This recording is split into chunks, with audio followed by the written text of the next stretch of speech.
The crunch of my own finger bones was louder than the winter wind howling through the wrought iron gates of the Vander Woodson estate. I didn't scream.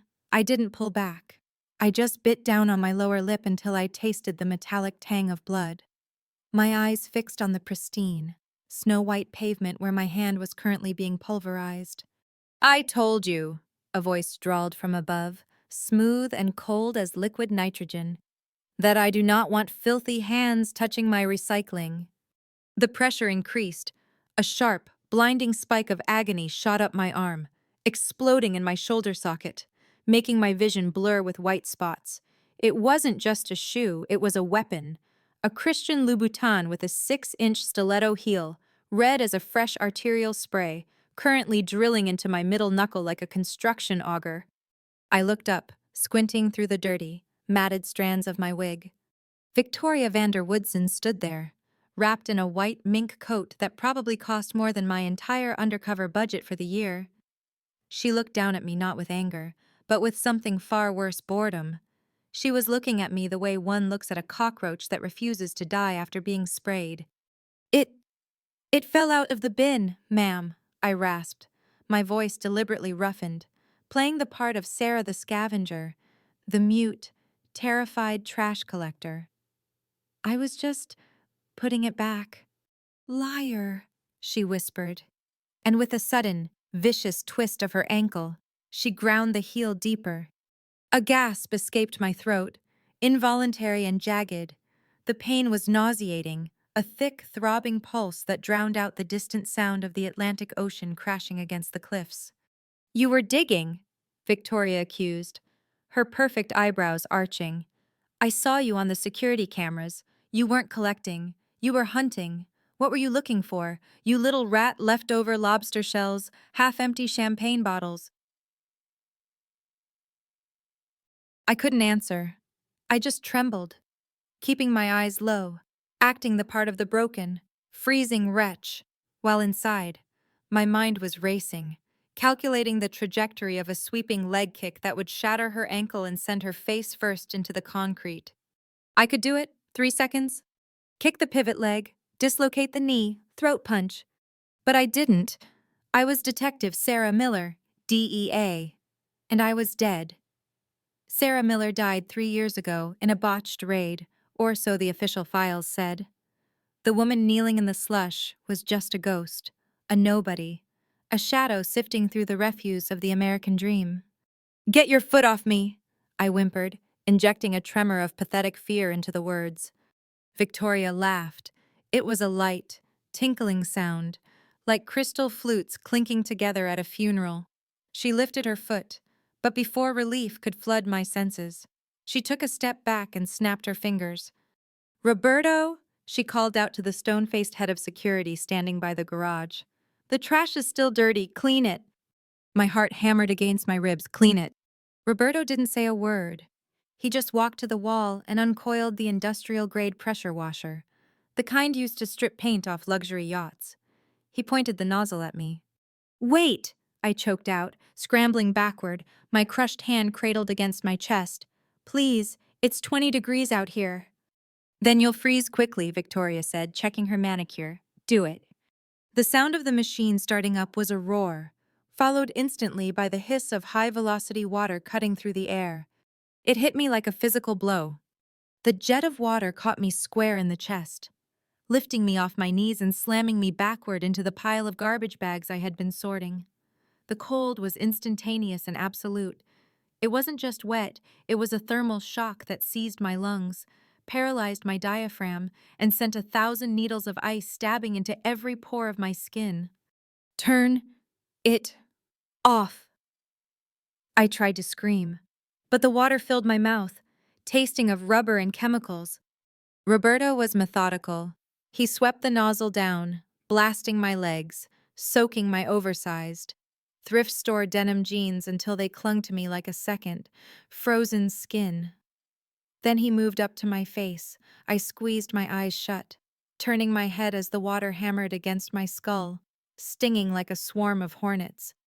I curled into a fetal ball, shivering so violently my teeth rattled like dice in a cup. My body temperature was plummeting. my extremities going numb.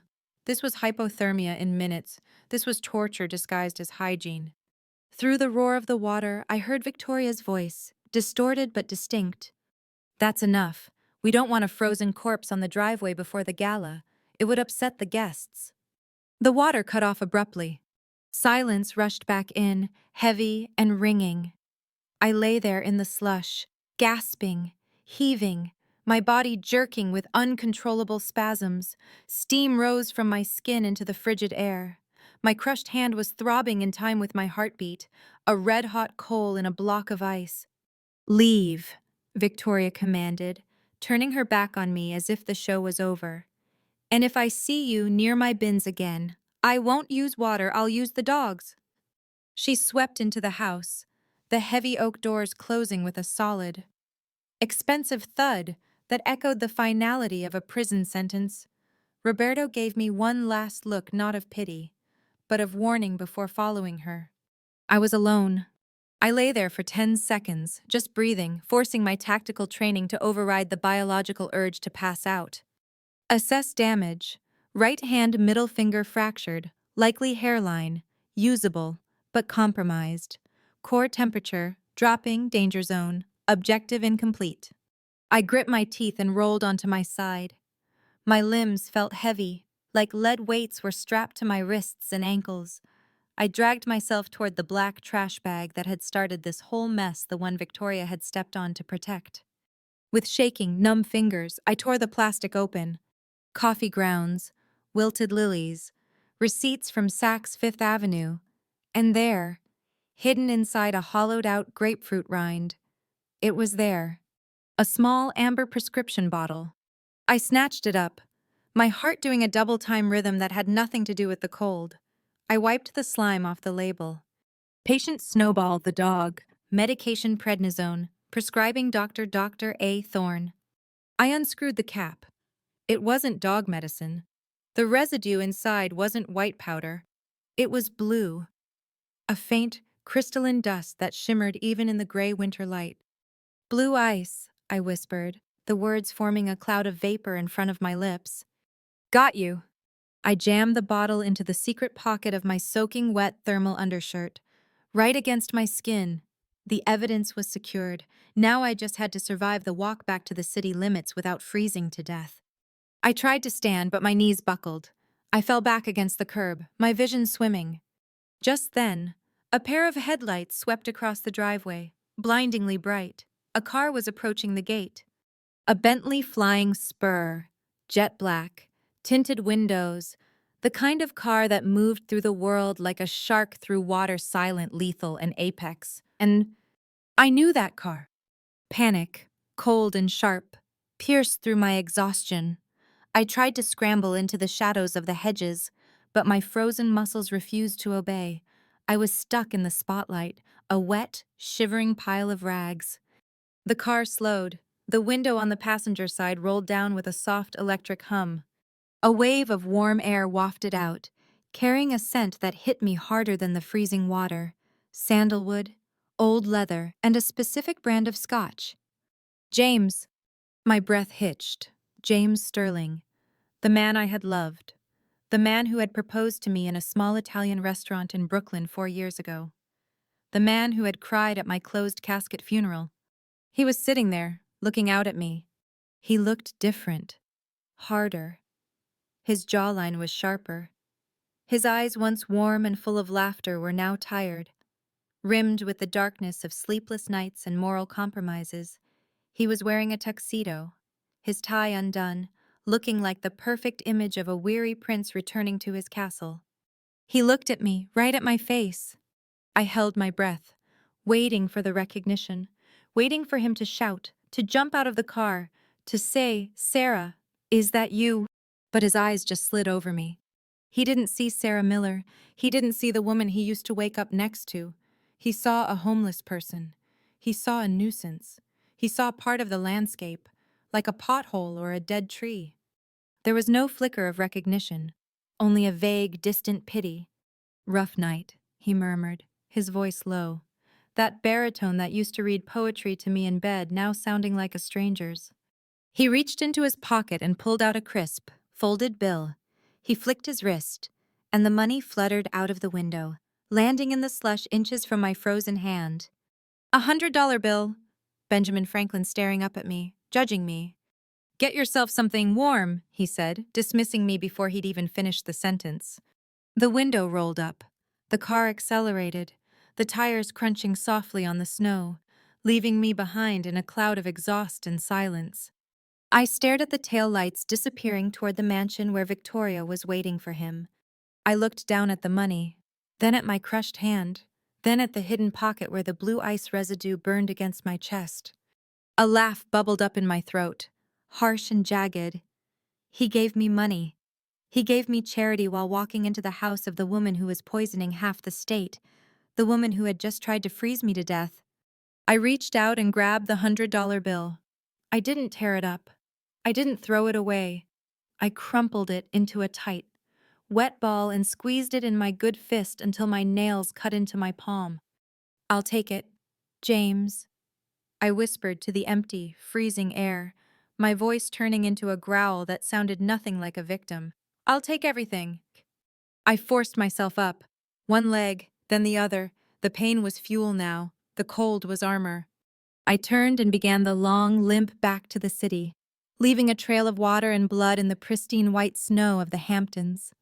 The game had just begun, and they had no idea they had just invited the wolf to dinner. The rusted door of my Ford Econoline van groaned in protest, a screech of metal on metal that sounded like a dying animal, before slamming shut and sealing me inside a box that smelled of stale coffee, engine grease, and the copper scent of my own drying blood. I didn't collapse. I didn't have the luxury of unconsciousness. I stumbled toward the small propane heater bolted to the floor, my frozen fingers fumbling with the dial, slipping on the smooth plastic like it was greased. Until finally, a spark caught, and a blue flame roared to life, casting long, dancing shadows against the walls covered in surveillance photos. The heat didn't feel good. It felt like being skinned alive. As the blood rushed back into my capillaries, the numbness in my extremities was replaced by a screaming, burning agony, a sensation of 1,000 fire ants eating their way out of my flesh from the inside. I gritted my teeth, stripping off the sodden thermal layers, the wet denim peeling away from my legs with a wet, sucking sound, leaving my skin mottled, red, and angry. "Assess," I whispered to the empty air, my voice a ragged croak. I looked at my right hand. The middle finger was swollen to twice its size, turning a sickly shade of purple and black. Throbbing in time with the frantic beat of my heart, it was crooked, deviating 10 degrees to the left, a clean fracture, probably the proximal phalanx. I reached for the first aid kit under the dashboard, shoving aside a stack of unpaid parking tickets. There was no morphine, no lidocaine, just a bottle of cheap whiskey and a roll of gray duct tape. I took a swig of the whiskey, the burn in my throat distracting me for a split second from the throbbing in my hand, and then I grabbed a wooden tongue depressor. 1, I breathed out, positioning the wood. 2. I didn't say 3. I jerked the finger back into alignment with a sickening pop, a sound like a dry twig snapping in a quiet room, and the world tilted on its axis, graying out at the edges as a wave of nausea rolled over me. I didn't scream, but a guttural sound, something animalistic and low, tore itself from my throat. I wrapped the tape tight, layer over layer, binding the broken finger to the healthy one next to it, creating a crude splint that throbbed with a dull, heavy pressure. "Focus, Miller," a voice crackled in my ear, static-laced and sharp. "Vitals are spiking. You alive?" I tapped the hidden earpiece, wincing as the movement pulled at the fresh tape. "I'm here. Mike. Barely." Lieutenant Mike's face flickered onto the small monitor mounted above the dashboard. Bathed in the sickly green glow of the precinct's basement server room, he looked tired, the bags under his eyes dark enough to carry groceries, but his gaze was sharp, professional. "You were in the red zone for 12 minutes, Mike said, his fingers flying across a keyboard I couldn't see. "Thermal imaging showed your core temp dropped to 94, Victoria." "Victoria," I confirmed, pulling a dry hoodie over my shivering frame. And she gave me a parting gift. I reached into the secret pocket of the wet thermals, retrieving the amber bottle. It was cold to the touch. Is that it? Mike's voice dropped an octave. Let's find out. I moved to the back of the van, where a mini lab was concealed inside a hollowed-out microwave. I unscrewed the cap, tapping a few grains of the blue dust onto a glass slide. My hands were shaking, not just from the cold now, but from a terrifying anticipation. I added a drop of the reagent, marquee reagent. We both watched the screen. For a second, nothing happened. Then, the blue dust hissed, bubbling violently, and turned a deep, majestic purple before settling into a black, tar-like sludge. Positive, Mike whispered, the word heavy as a tombstone. Methamphetamine base, cut with fentanyl and… What is that? The reaction speed is too high. It's the synthetic modifier, I said, my voice hollow. The same batch that stopped Danny's heart in 3 minutes. I stared at the black sludge. This wasn't just drugs, it was a murder weapon. My brother, Danny, hadn't just overdosed. He had been poisoned by this chemical abomination, cooked up to be addictive from the first hit and lethal by the 10th, and it was coming from the Vander Woodson estate. We have them, Sarah, Mike said, a fierce grin breaking through his exhaustion. That residue connects the house to the street supply.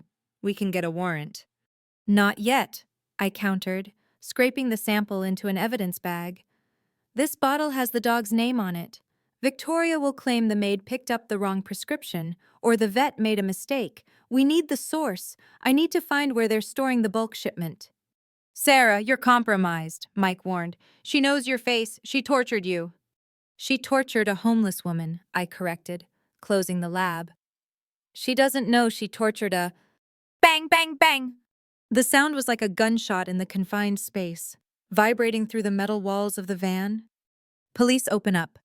My hand flew to the Glock 19 taped under the table. Mike's feed cut instantly to black standard protocol. I checked the side mirror monitor. It wasn't the police, it was worse.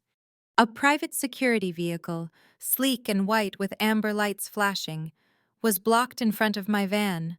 A man in a high-vis vest, holding a clipboard like a shield, was pounding on my door. Behind him, a massive tow truck was already backing up, its hydraulic arm extending like the claw of a mechanical predator. I shoved the gun back and threw open the door. Hey! I shouted, putting on my best scared scavenger voice, though the rage in my chest was real enough. What are you doing? I'm sleeping here. The man didn't look at me. He looked at the VIN number on my dashboard, checking it against his list. Vehicle is in violation of Homeowners Association Code 402B, he recited, his voice monotone, bored. Parking a commercial vehicle with unsightly rust and debris within 500 yards of a residential zone perimeter. I have a permit, I lied, stepping down into the snow, ignoring the agony in my frozen toes. I'm the designated collector for… Permit revoked, he cut me off, handing me a slip of pink paper. As of 20 minutes ago, complaint filed by a resident, sanitary hazard and visual nuisance. Victoria? She wasn't just satisfied with freezing me, she wanted to erase me. She knew this truck was my livelihood as far as she knew. Taking it away was a death sentence for a trash collector. You can't tow it, I pleaded, grabbing the man's arm. This is my home. Everything I own is in there. He shook me off, wiping his sleeve where I'd touched him. Impound lot is in Queens. Release fee is $2,000, plus a $500 fine for the leakage. He pointed to a small puddle of melted snow and oil under the engine. Hook it up, he yelled to the driver.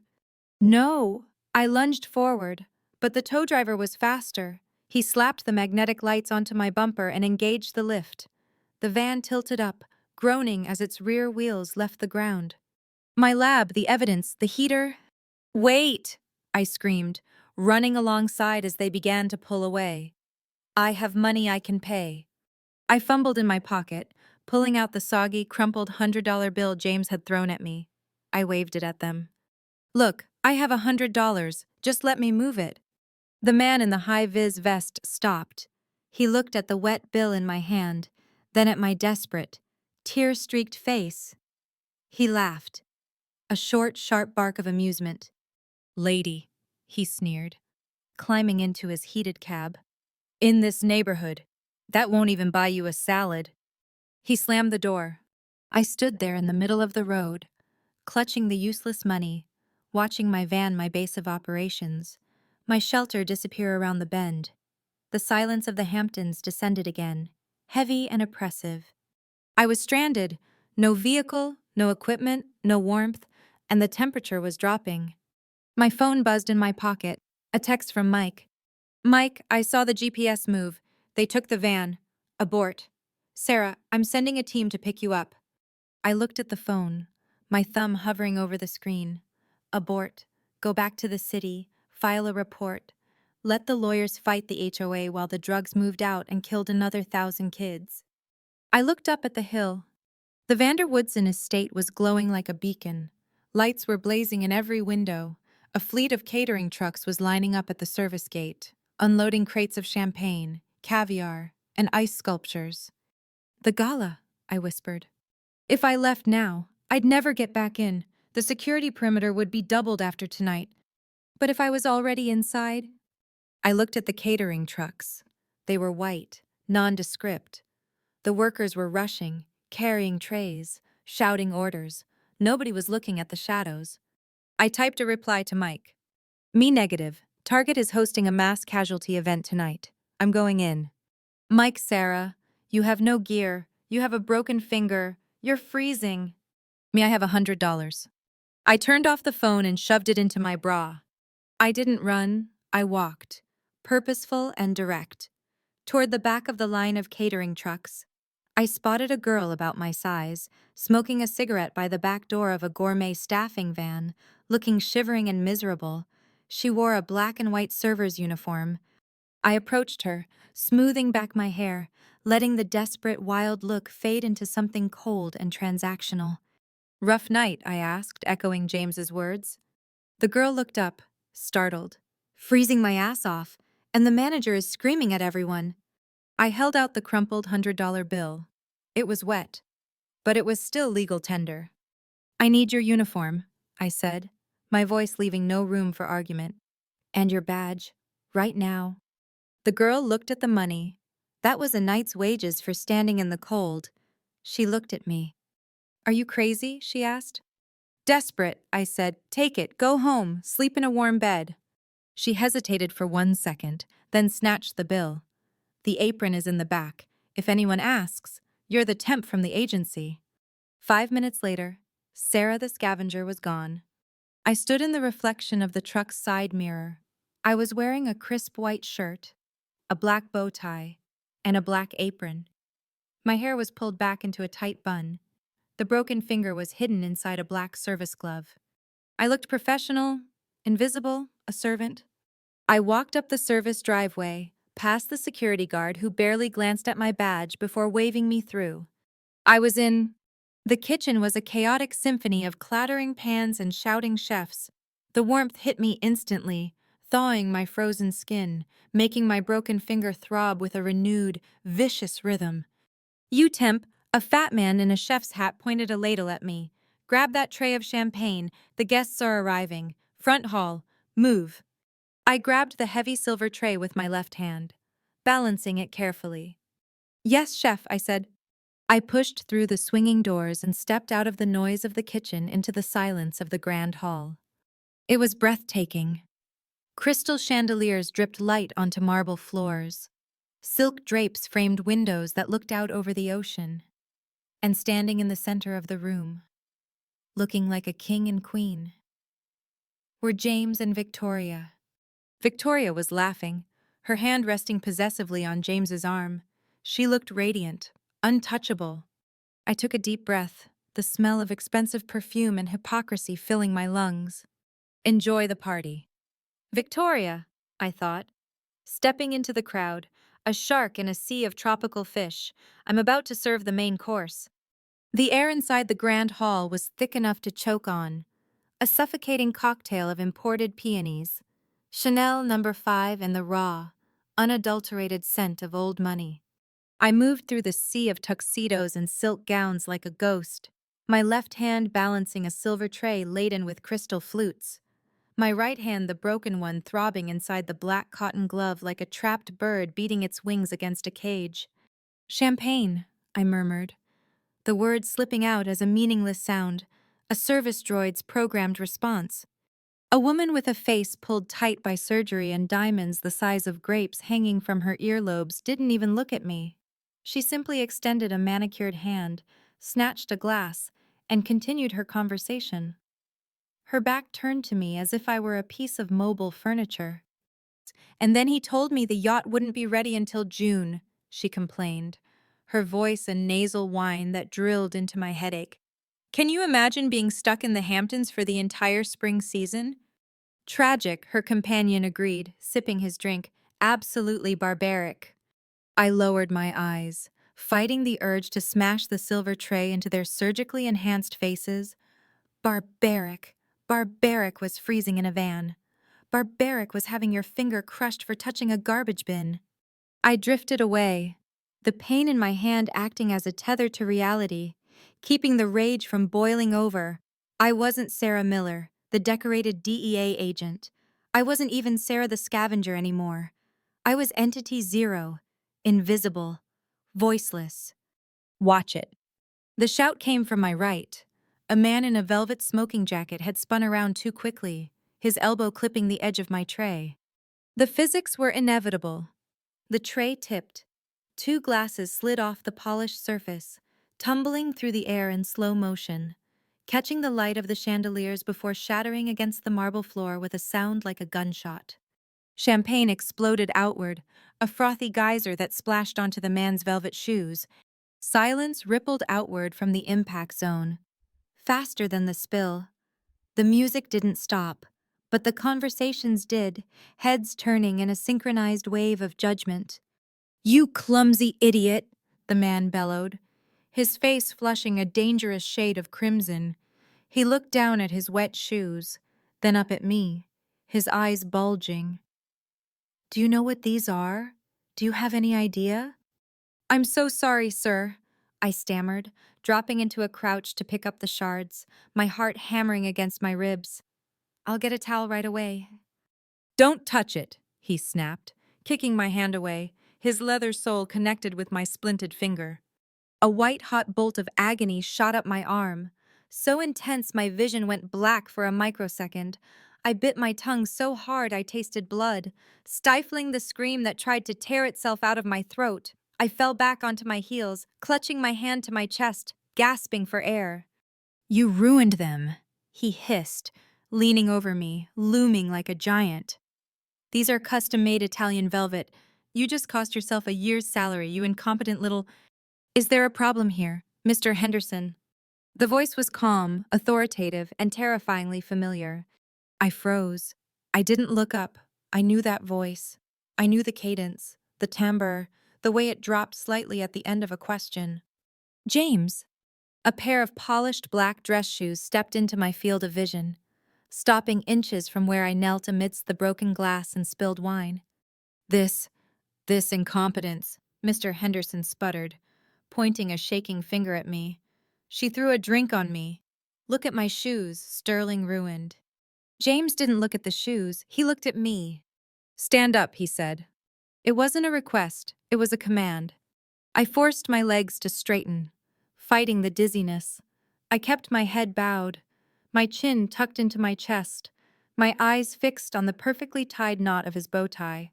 I couldn't let him see my eyes. He knew my eyes. "Look at me when I'm speaking to you," James said, his voice harder now. I took a breath, locked my jaw, and slowly lifted my head. I focused my gaze on his left ear, refusing to make direct eye contact, letting my eyelids droop in a mask of terrified subservience. James stared at me, his brow furrowed slightly. His eyes swept over my face, the lack of makeup, the severe bun, the servant's uniform. For a second, a flicker of something passed through his gaze. Recognition, suspicion, or just the vague feeling that he had seen this insignificant creature somewhere before? My heart stopped. The air in my lungs turned to stone. If he said my name, if he whispered Sarah, the operation was dead. I would be dead. I started, my voice pitching up into a trembling squeak. I'm sorry, sir. It was an accident. I tripped. James blinked. The flicker vanished, replaced by the cold, weary indifference of the upper class. Accidents happen, Henderson, James said, turning to the angry man, pulling a silk handkerchief from his pocket and handing it over. The agency will cover the cleaning bill. Send the invoice to my office. Don't make a scene. It's not dignified. But Henderson started. It's not dignified, James repeated, his voice dropping to a growl. Henderson snatched the handkerchief, muttering under his breath, and stormed off toward the bar. James turned back to me. He looked at the broken glass on the floor, then at my hand, the one in the black glove, clutching my apron. Are you hurt? He asked. It was the same question he used to ask when I came home from a raid with bruised knuckles. But now, it wasn't asked with love. It was asked with liability in mind. No, sir, I lied, the pain in my finger making me sweat. I'm fine. Clean this up, he said, dismissing me.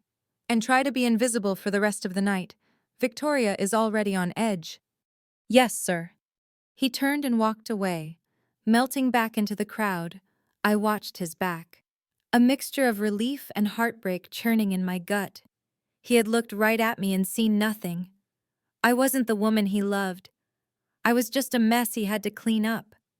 Good job, Sterling, I whispered to myself, bending down to pick up the jagged shards of crystal with my good hand.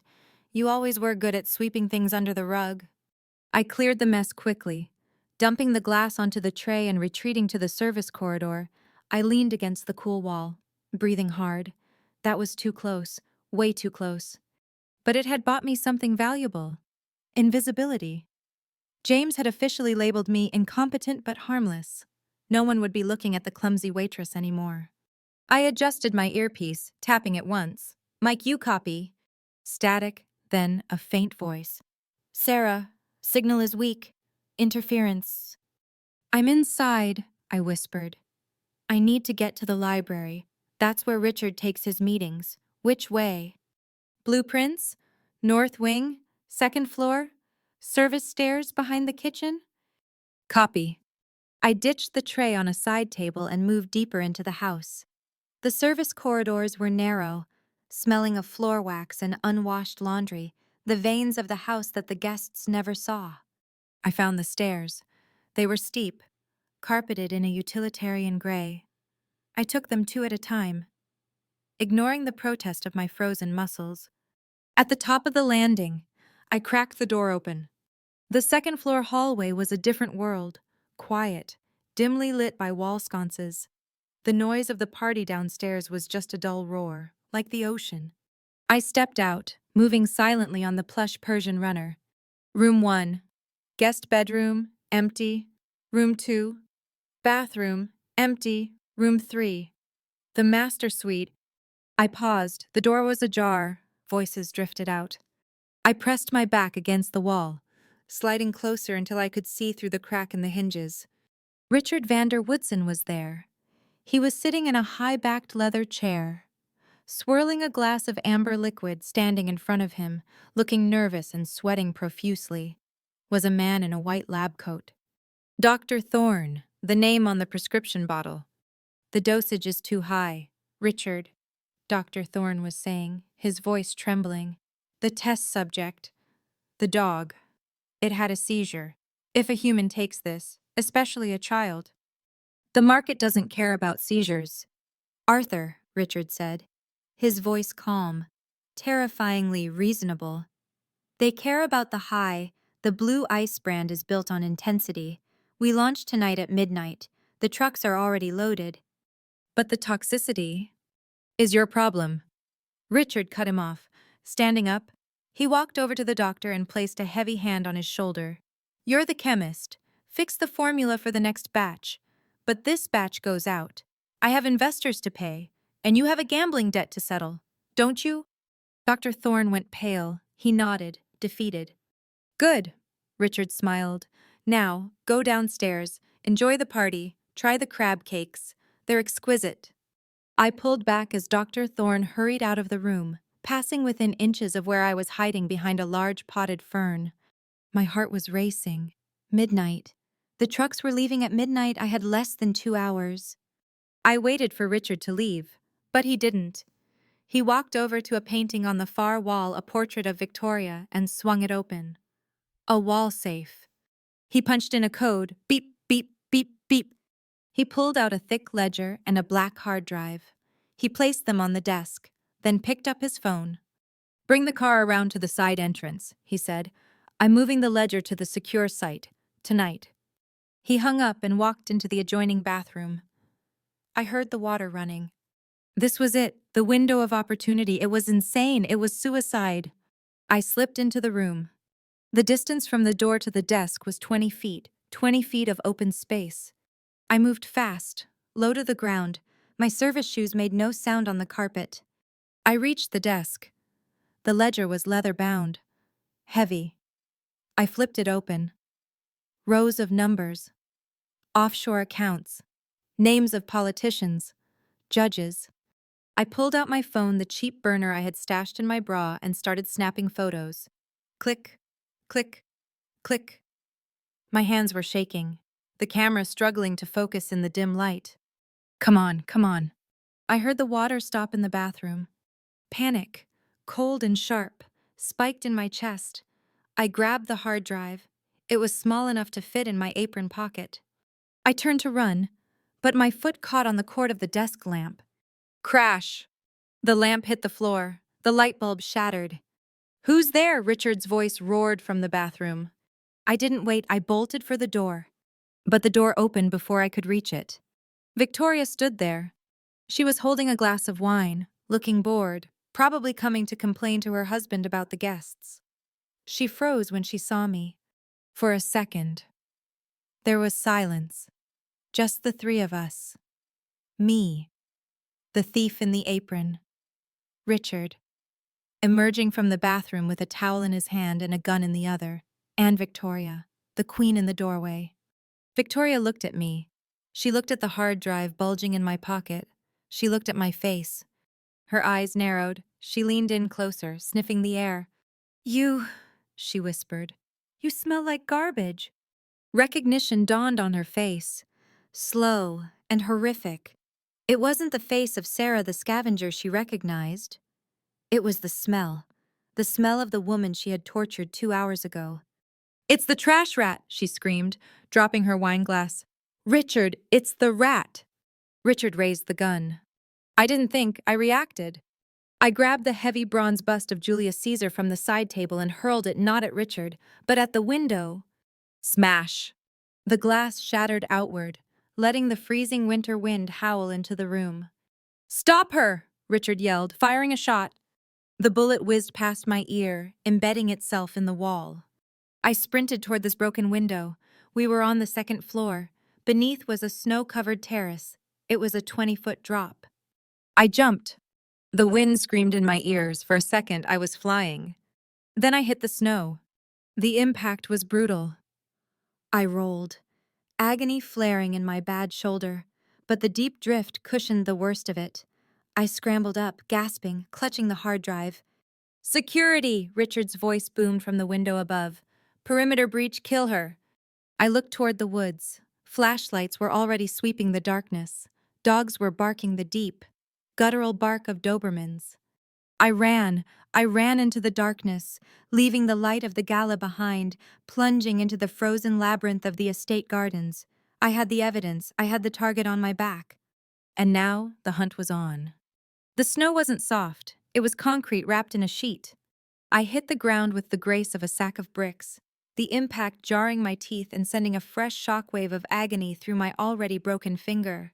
My right ankle rolled, snapping loudly in the crisp winter air. But the scream died in my throat, strangled by pure, primal survival instinct. Get the dogs! Richard's voice echoed from the broken window above, distorted by the wind but unmistakable in its fury. Release Zeus and Apollo tear her apart. I scrambled up, ignoring the scream of protest from my ankle. It wasn't broken, just sprained. I could run on a sprain. I had run on worse. The darkness of the estate grounds swallowed me whole. I didn't look back. I sprinted toward the tree line, my service shoes slipping on the icy crust, my breath coming in ragged, freezing gasps that burned my lungs like inhaled glass. Bark, bark, bark. Deep, guttural, wet, the sound of Dobermans who hadn't been fed. They were fast. I could hear them crashing through the manicured hedges, their paws thudding against the frozen earth like a drumbeat of death. I had maybe 30 seconds before they caught my scent, maybe less. I dove into the thicket of imported pines, the branches whipping my face, leaving stinging welts on my cheeks. My hand, the one clutching the stolen hard drive, was numb. Not from cold, but from how hard I was gripping the metal casing. This drive was the only thing keeping me alive. If I dropped it, I was just a trespasser to be buried in the woods. With it, I was leverage. "Mike," I hissed, tapping the earpiece. "I'm compromised, pursuit in progress, North Quadrant." Static, then a burst of frantic noise. "Sarah, I see heat signatures. 3 hostiles, 2 canines. They're closing at—" "Jesus. Sarah, run. They're right on top of you." I didn't need the update. I could hear the panting now. I burst out of the pines and skidded to a halt. Dead end. In front of me lay the Zen garden, a massive, frozen decorative pond filled with jagged rocks and a quaint wooden bridge. The ice looked black and thin. Behind me, the brush exploded. The first dog, a massive beast of muscle and teeth, launched itself into the air. I dropped. It wasn't a graceful combat roll. I just collapsed my center of gravity, falling flat onto the snow. The dog sailed over me, its jaws snapping on empty air where my throat had been a millisecond before. It landed on the ice. Crack! The thin layer gave way instantly. The beast plunged into the freezing water, yelping as the cold shock seized its muscles. It thrashed, claws scrabbling uselessly against the slick edges. The second dog skidded to a halt on the bank, growling, calculating. I didn't wait for it to do the math. I scrambled onto the wooden bridge, my shoes thumping hollowly on the planks. There she is. A flashlight beam cut through the darkness, blinding me. A bullet chipped the wood next to my hand, sending splinters flying into my cheek. "Don't shoot!" Richard's voice roared from the darkness. "You'll hit the drive, tackle her." I vaulted over the railing of the bridge, dropping 10 feet into a snowdrift on the other side. My ankle screamed again, a white-hot spike that made me vomit a little in my mouth. I swallowed it down. "Mike the wall, I need an exit." "The main gate is locked down." Mike's voice was tight, terrified. "They electrified the perimeter fence. Sarah, you can't climb it, you'll fry." I limped forward, using the shadows of the statues as cover. The footsteps behind me were heavy boots, not paws. The guards. "Then find me a hole," I growled, pressing my back against a cold marble statue of Aphrodite. "I'm cornered." "Drainage," Mike said. "There's a storm drain output for the pond overflow, 10 yards to your left. It runs under the wall." I looked left.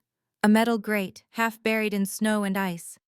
I lunged for it. My fingers, numb and clumsy, clawed at the frozen earth. I grabbed the bottom of the grate and pulled. It didn't budge, rusted shut. The guards were on this bridge now. Their lights swept over my head.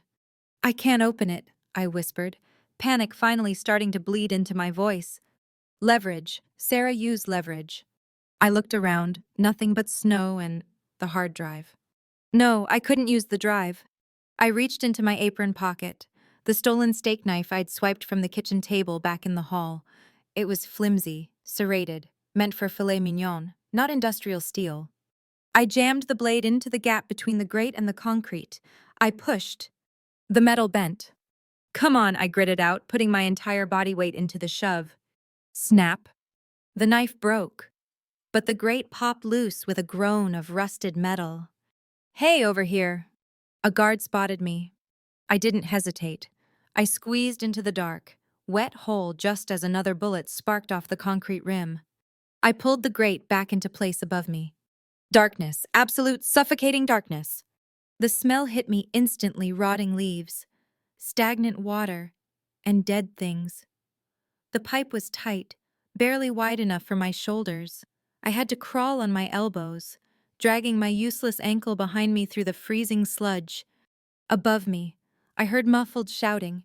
They were stomping on the ground, searching. She disappeared.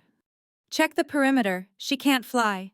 I crawled, inch by agonizing inch, the water soaked through my servant's uniform, turning the crisp white shirt into a freezing rag. I was shivering so hard my teeth were chattering a rhythm against the inside of my cheek. 10 minutes, 20 minutes, it felt like a lifetime. Finally, the pipe widened. A faint gray light appeared ahead. I pushed myself out, tumbling onto the rocky bank of a roadside ditch. I was outside the wall. I lay there for a moment, staring up at the winter stars, gasping for air that didn't smell like a sewer. I was alive. Mike, I croaked, I'm out. Status? I have an extraction team 2 miles out, Mike said, his voice shaking with relief. Get to the highway. Sarah, you got it. I reached into my pocket. My hand closed around the cold, rectangular metal. I got it, I said. Sitting up, I wiped the muck off the drive with my sleeve. It was a military-grade SSD, heavy, black, indestructible. And on the front, right in the center, was a small glass oval. A fingerprint scanner. A tiny red light blinked mockingly at me, locked. My heart sank. Mike, I whispered, it's biometric. What? It's an iron key, biometric encryption. It needs a print to mount the drive. Can we bypass it? Not this model, I said, running my thumb over the scanner. If we try to brute force it, the data self-destructs. We need the user. Richard, Mike said. Richard, I confirmed. I looked back at the looming walls of the Vander Woodson estate. I had the gun. I had the bullets. But the trigger was back inside the castle, attached to the hand of the man who wanted me dead. I laughed, a dry, humorless sound. Well, I said, struggled to my feet, the pain in my ankle now a dull, constant roar. I guess I didn't steal his secrets, I just stole a paperweight. Sarah, get to the rendezvous, Mike ordered. We'll figure it out. No, I said, limping toward the road, my eyes cold and hard as the ice I had just crawled through. We won't figure it out, we're going to take it. I looked at the drive one last time. He wants this back, I whispered. He can have it, but it's going to cost him an arm and a leg, or at least, a finger. The heater in Mike's unmarked sedan was blasting at full capacity, but the cold was inside my bones now, a permanent tenant that refused to be evicted. I sat in the passenger seat, wrapped in a foil emergency blanket that crinkled with every shivering breath. The smell filling the car was a nauseating cocktail of swamp water, adrenaline, and the expensive leather of the government-issued vehicle. You smell like a crime scene, Mike said, his knuckles white on the steering wheel as he navigated the back roads, keeping to the shadows, avoiding the traffic cameras. I feel like one, I muttered, staring at the black iron key drive resting on the dashboard. It looked so innocuous, just a piece of metal. But it was a tombstone for my career if I couldn't open it. We have to turn it in, Sarah, Mike said, his voice tight. We have the physical drive. The tech boys at Quantico can crack it. It might take a year, but... A year, I laughed. A sharp, jagged sound. In a year, Richard Vander Woodson will have moved his entire operation to the Cayman Islands. He'll have rebranded Blue Ice as a diet supplement. And Danny? Danny will just be another statistic. I reached out and grabbed the drive, shoving it into my pocket. Quantico can't touch this. Richard has lawyers who eat federal warrants for breakfast. If we book this into evidence without the decryption key, it disappears. Or worse, the chain of custody gets broken by a clerical error and I go to jail for grand larceny. So what's the plan? Mike slammed on the brakes at a red light, turning to look at me. You're burned. Sarah, Victoria saw you. Richard is hunting you. You have a broken finger, a sprained ankle, and zero leverage. You're done. I'm not done, I whispered, looking out the window at the passing city lights. I'm just changing costumes. The safe house was a motel on the edge of Queens, the kind of place where the Do Not Disturb sign was a warning, not a request. I sat on the edge of the sagging mattress, watching Mike reset my finger. He didn't use whiskey this time. He used a proper splint and a shot of lidocaine he'd swiped from the EMT kit. "This needs an x-ray," he grumbled, taping it up. "If it heals wrong, you'll never hold a gun straight again." "I shoot with my left," I lied, wincing as he tightened the bandage.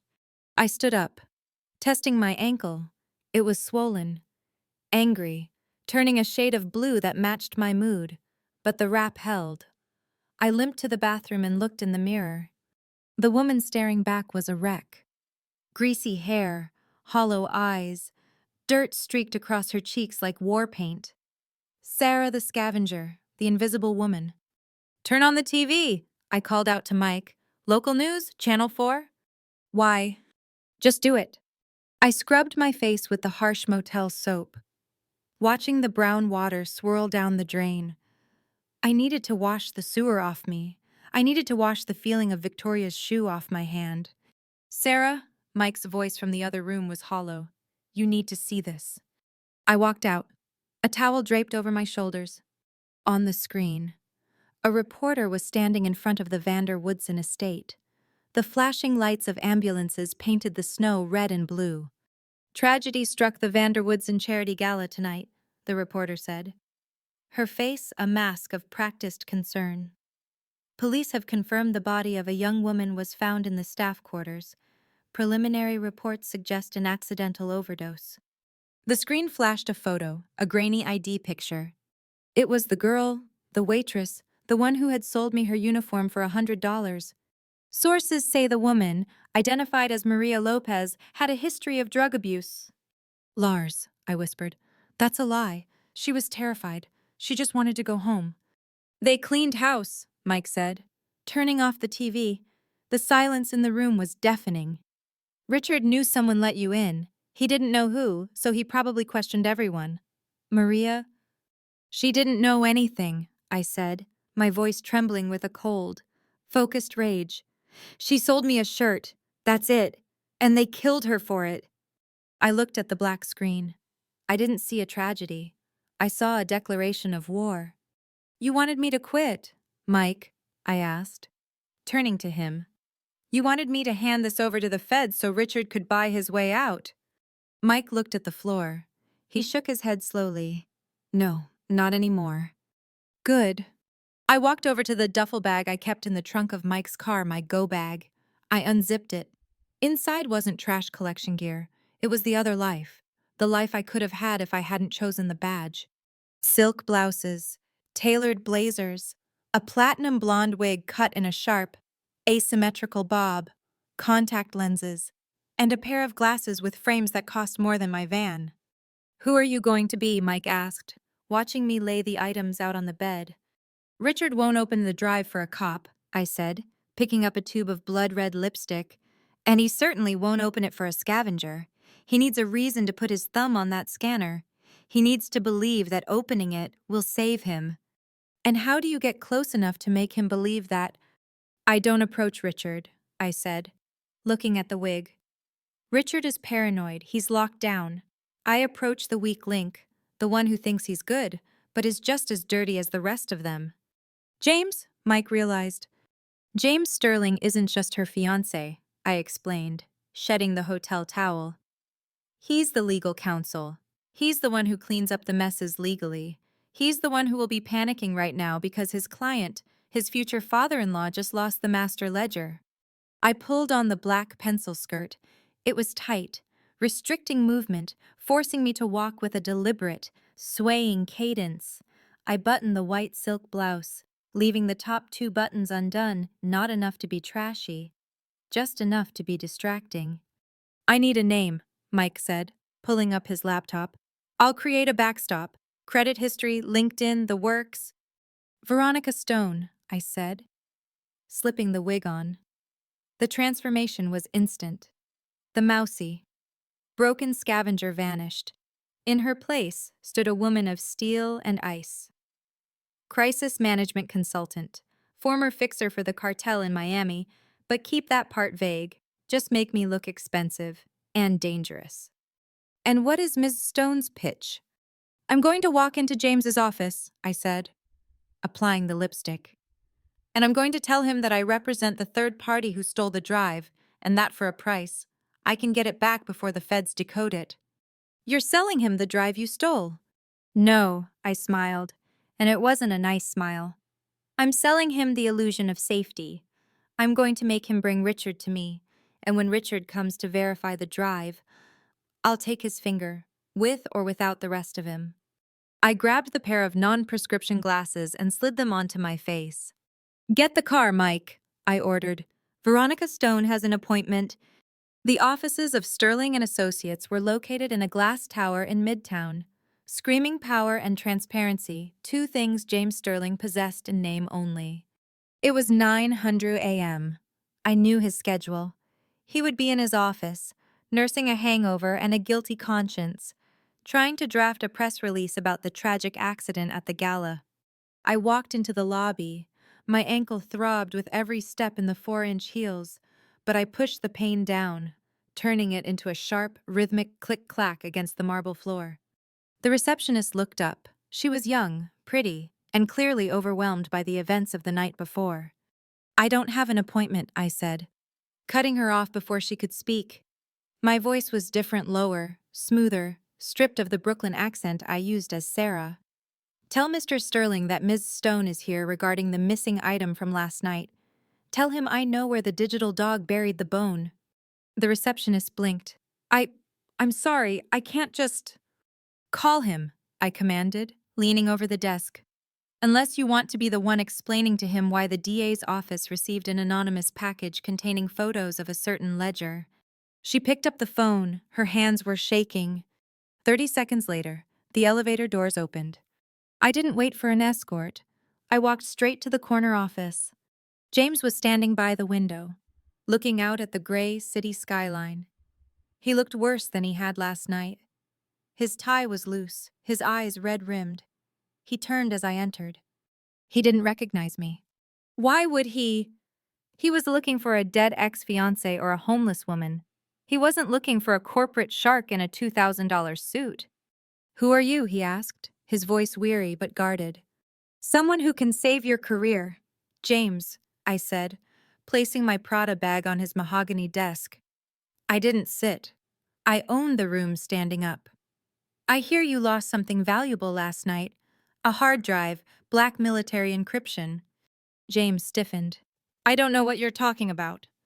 Don't insult my intelligence, I said, walking over to the minibar and pouring myself a water. Your client, Mr. Vander Woodson, had a security breach, a very messy one, and now there's a dead maid and a missing ledger. I turned to face him, taking a sip.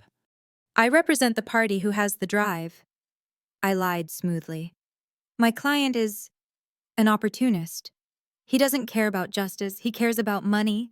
He's willing to sell it back, but he doesn't trust Richard. He trusts you. James narrowed his eyes. This is extortion. This is business, I corrected. And right now, it's the only thing standing between you and a federal indictment for conspiracy to distribute.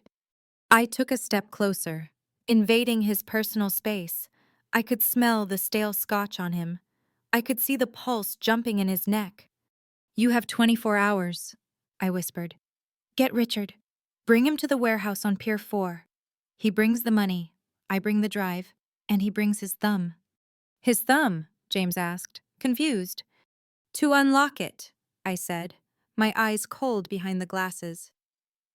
My client needs to verify the funds are transferred before he hands it over, and the crypto keys are on that drive, locked behind Richard's biometrics. No thumb, no transfer, no deal. James stared at me. He was calculating. He was breaking. Why should I trust you? He asked. I leaned in, close enough that he could see his own reflection in my glasses. Because, James, I said, using his name with a familiarity that made him flinch. The alternative is that I release the audio recording of Victoria ordering the dogs to kill that girl. And I don't think even you can spin your way out of that. James went pale. Pier 4, I repeated, turning to the door. Midnight, come alone, or come with Richard. But if I see one cop, the drive goes to the New York Times. I walked out, leaving him standing in the ruin of his own choices. I made it to the elevator before my knees gave out. I leaned against the metal wall, gasping for air, the adrenaline crash hitting me like a physical blow. I had him. The hook was set. Now I just had to survive the catch. Richard Vanderwoodson didn't shout. He didn't throw things. That was for people who couldn't afford to have someone else do the violence for them. He sat behind his massive ebony desk, the city of New York sprawling beneath him like a conquered kingdom, and listened to James Sterling stumble through the ultimatum. She wants $5 million, James said, his voice tight, his eyes fixed on the knot of Richard's tie rather than his face. In crypto, and she wants verification. Verification, Richard repeated, tasting the word like a bad oyster. You mean she wants my thumb? He looked at his own hand, manicured, powerful, the hand that had signed merger deals worth billions and death warrants worth pennies. She says the drive is biometrically locked, James continued, sweating despite the climate-controlled air. She calls herself Veronica Stone, claims to be a fixer from Miami. She knows about the recording, Richard. She knows about Victoria and the dogs. Richard laughed. It was a dry, hollow sound, like dead leaves skittering on pavement. Veronica Stone, he mused. A ghost. I've had my security team running that name for the last hour. She exists on paper credit cards, a condo in South Beach, a consulting firm, but it's too clean. It smells like fresh ink. She's dangerous, James insisted. I looked in her eyes. She's not bluffing. If we don't meet her at Pier 4 tonight, she leaks everything. Oh, we'll meet her, Richard said, standing up and buttoning his jacket. But we're not going there to trade. We're going there to erase a mistake. He pressed a button on his intercom. Prepare the team, tactical gear, silencers, and tell the pilot to have the chopper ready for a water extraction. The door to the office burst open. Victoria stormed in. She wasn't wearing her usual couture gown. She was dressed in a sharp black trench coat. Her hair pulled back tight, her eyes manic and rimmed with red. She looked like a cornered animal that had decided to bite back. I'm going, she announced. No, Richard said, not even looking at her. Stay here, drink your wine. Let the men handle business.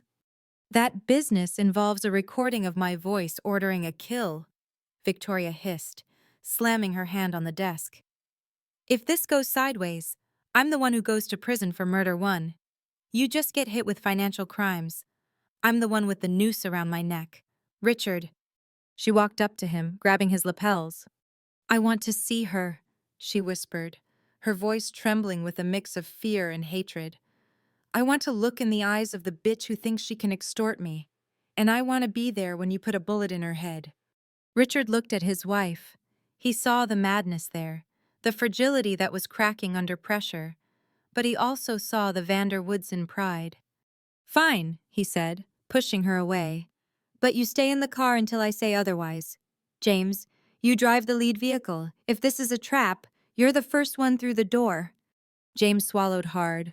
Richard, I don't pay you to think, James, Richard said, walking to the private elevator. I pay you to bleed so I don't have to. Pier 4 was a graveyard of industry. Rusted shipping containers were stacked like Jenga blocks against the gray winter sky.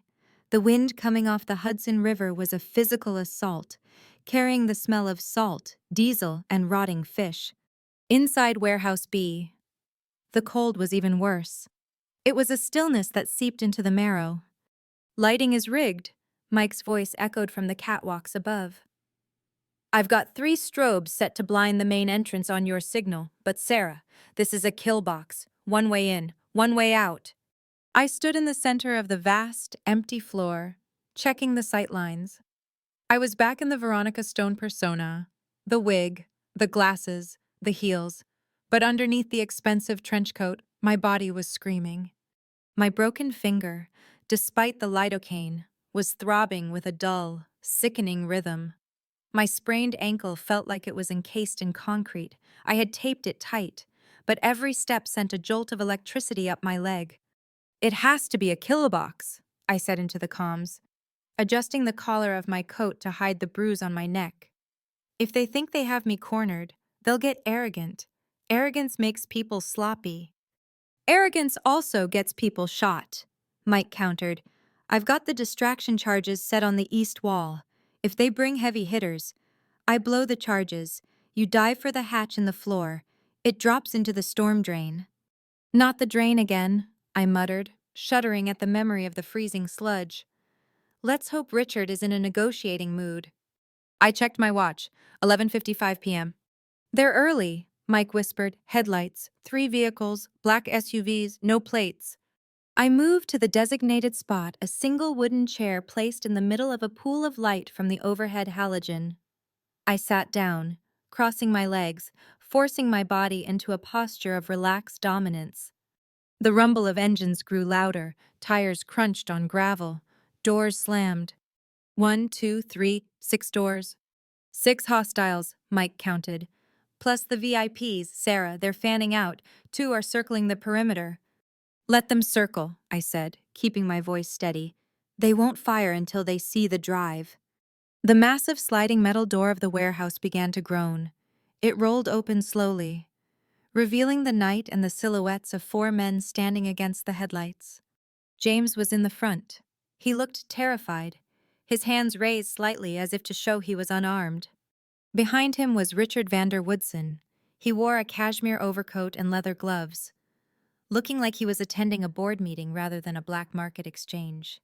And flanking them were 2 men who moved like machines, military posture, assault rifles held at the low ready. But it was the 5th figure that made my blood run cold. Stepping out from behind Richard was a woman. "Victoria." "Mike," I whispered, barely moving my lips. "We have a wild card. Victoria is here." "She wasn't in the plan," Mike hissed. "Sarah, abort. She knows your scent. She knows your size." "Too late," I said. I stood up. "Mr. Vander Woodson," I projected my voice, the smooth, cultured tone of Veronica Stone echoing off the metal walls. "You brought an audience. I thought we agreed on discretion." Richard stepped forward, his eyes scanning the shadows. Looking for my backup. He wouldn't find any, just Mike with a laptop and a flare gun in the rafters. "I don't do business in the dark, Miss Stone," Richard said, his voice echoing, "and I don't negotiate with terrorists." "Extortionists," I corrected, walking forward until I was just at the edge of the light. "Terrorism is political. This is purely financial. Did you bring the payment? Did you bring my property?" I reached into my pocket and pulled out the black iron key. I held it up. The light caught the metal casing. "Right here," I said. "Unlocks with a touch, your touch." Richard sneered. He snapped his fingers. One of the guards raised his rifle, aiming directly at my chest. James flinched. "Richard, you said no shooting." "Quiet, James," Victoria snapped. She pushed past James. Walking into the light, she stared at me. Her eyes were narrowing, scrutinizing every inch of my face, my posture. My heart hammered against my ribs. The wig changed my silhouette. The glasses hid my eyes. The makeup altered my contours. But fear has a smell. And Victoria Vander Woodson was a predator. "Who are you?" she asked, her voice low. "You don't look like a Miami fixer. You look familiar." "I have a common face," I said, tilting my chin up. "It helps in my line of work.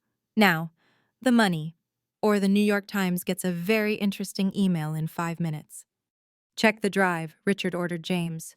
"Go get it." James hesitated, then walked toward me. He looked sick.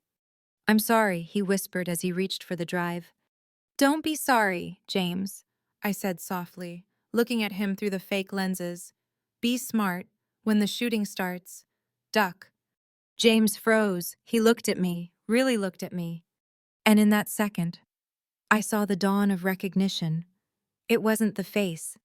It was the voice. The specific cadence of the warning. It was something Sarah would say. "Sarah," he breathed. Boom! The warehouse door exploded inward. Not from Mike's charges. From behind the SUVs. A massive armored truck rammed through the entrance, smashing the SUVs aside like toys. Glass shattered. Metal screamed. The guards spun around, opening fire. Rat-tat-tat-tat. "What the hell?" Richard screamed, ducking behind a crate. "Mike!" I yelled. "Is that us?" "Negative," Mike shouted in my ear. "That's not us, Sarah. Third party entry." The back of the armored truck flew open. Men in black tactical gear with red armbands poured out. They weren't police. They weren't DEA. They were Russian. The cartel. I realized, diving behind a forklift as bullets chewed up the concrete where I had been standing. Richard's suppliers. They're not here to save him. They're here to clean up the loose ends. Richard realized it too. He looked at the men cutting down his security team. "No," he screamed. "I have the money, I have the—" A bullet took him in the shoulder, spinning him around. He fell, clutching his arm. Victoria screamed, a high, piercing sound that cut through the gunfire. I looked at the chaos. This was it. The plan was gone. The deal was gone. Now it was just war. I saw the drive. It had fallen from my hand when I dove. It was sliding across the concrete floor, spinning like a top, coming to rest right in the center of the kill zone. Between me, between the Russians, and between Richard. "Mike," I said, drawing the Glock 19 from my thigh holster, "blow the lights." On my mark. I looked at Richard. He was crawling toward the drive, bleeding. His eyes locked on the only thing that could save him or damn him. 3, 2, 1, dark. The strobe lights exploded. The warehouse plunged into pitch blackness. I moved. I didn't run away. I ran into the dark, toward the bullets, toward the drive, and toward the man whose finger I needed to cut off. Darkness wasn't empty. It was a solid wall of noise, punctuated by the stroboscopic nightmare of muzzle flashes that carved slices of terror out of the black void. I didn't run away. I ran into the kill zone. My service shoes skidded on the concrete, slick with oil and fresh blood. As I dove beneath the spray of automatic fire that chewed through the wooden crates above my head, sending a shower of splinters raining down like deadly confetti, the sound was deafening, a physical pressure that slammed against my eardrums, turning the world into a ringing, high-pitched tunnel of chaos. "Mike, suppression fire on the east catwalk!" I screamed into my comms, but the only answer was static and the terrifying boom of a shotgun clearing the entrance. I hit the floor, sliding on my knees, ignoring the scream of protest from my sprained ankle, my hands sweeping the cold, gritty concrete in a frantic search for the metal rectangle that held the fate of the entire eastern seaboard's drug trade. My fingers brushed against something warm and wet. A hand. "Help me!" A voice whimpered from the dark, broken and pathetic. I grabbed the wrist, feeling the pulse hammering like a trapped bird against the skin. It was Richard. "Quiet," I hissed, dragging him behind the heavy steel wheel of a forklift just as a line of bullets stitched a jagged pattern across the floor where we had been a second before. "They're killing everyone," Richard gasped, clutching his bleeding shoulder. "The Russians. They were supposed to be partners." "Partners don't leave witnesses," I snarled, leaning over him. I wasn't looking at his wound, I was looking at his hand, the right hand, the thumb. "Where is it?" I demanded, pressing the barrel of my Glock against his forehead, the metal hot from the friction of the holster. "Where is the drive?" I dropped it," Richard stammered, his eyes wide, reflecting the erratic flashes of gunfire. "It's gone." "No," I whispered, reaching into my pocket and pulling out a jagged shard of glass I'd picked up from the floor. "It's not gone, and neither is your thumb." I spotted the drive. It was resting 3 feet away, under the tire of the forklift. I lunged for it, snatching the cold metal device. I shoved it into my bra, right next to the pounding of my heart. "Now," I said, grabbing Richard's right hand again, forcing it onto the concrete floor. "I need to unlock it, right now." "What are you doing?" Richard shrieked as I pinned his wrist down with my knee. "Biometrics work better when the subject is alive," I said, my voice devoid of mercy. "But dead fingers work too.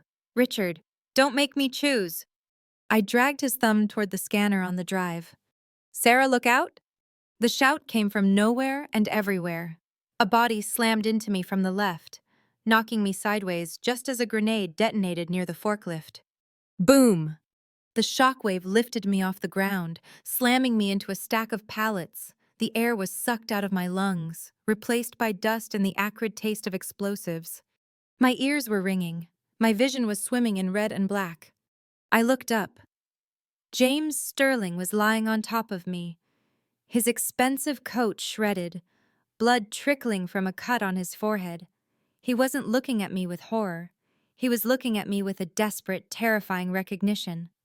"Move!" James roared, grabbing my vest and dragging me deeper into the shadows. "They're flanking us! Get off me!"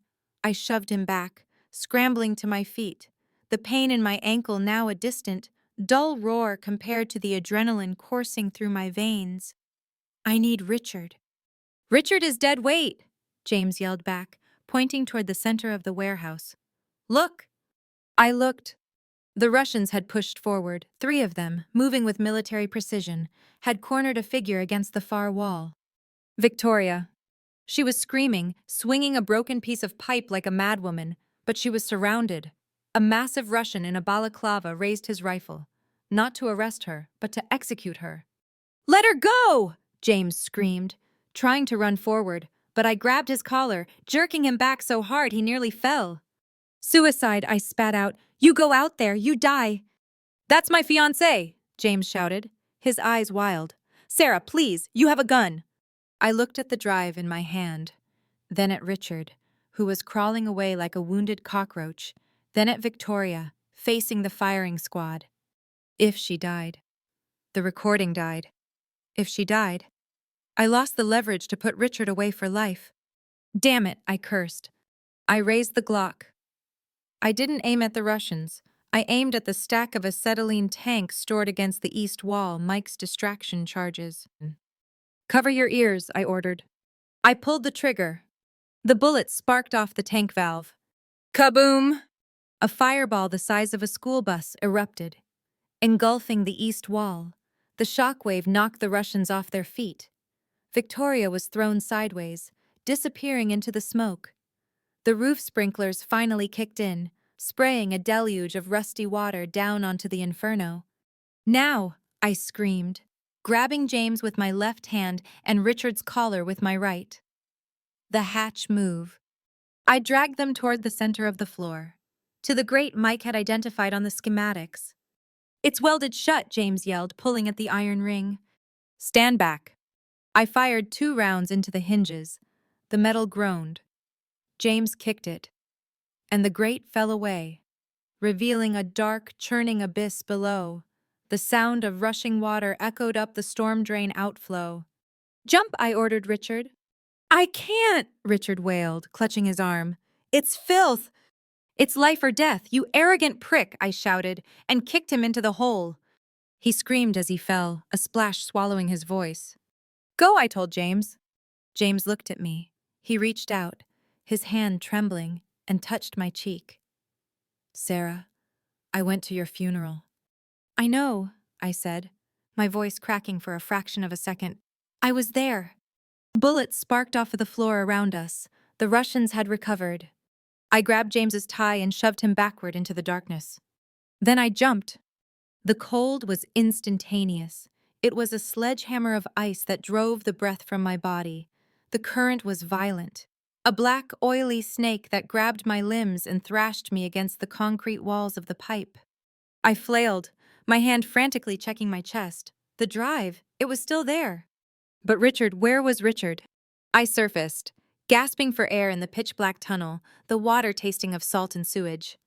"James!" I screamed, my voice echoing. "Here." A cough. "I have him, I have Richard." We were swept along, tumbling through the darkness for what felt like miles, until suddenly, the pipe ended. We were spit out into the Hudson River. The open air was freezing, biting at my wet skin. I kicked hard, fighting the heavy winter current, dragging myself toward the rotting pilings of an old pier. I hauled myself up onto the slime-covered wood, collapsing onto my back. I stared up at the indifferent stars, my chest heaving, every inch of my body screaming in agony. James dragged a limp form up beside me. Richard Vanderwoodson lay on the wood, his face pale, his lips blue. His eyes were rolled back in his head. Blood was pooling under his shoulder, mixing with the river water. "He's not breathing," James whispered, pressing fingers to Richard's neck. "Sarah, he's coding."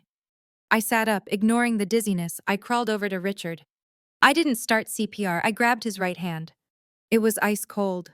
I pulled the waterproof drive from my shirt. The red light blinked at me. Locked. I pressed Richard's thumb onto the scanner. Nothing. I pressed harder, grinding the skin against the glass. "Beep beep, red light." "Pulse required," I whispered, horror dawning on me.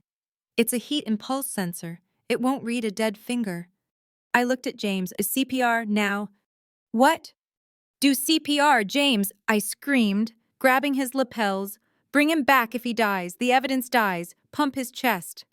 James stared at me, seeing not the woman he loved, but a monster desperate for a fingerprint.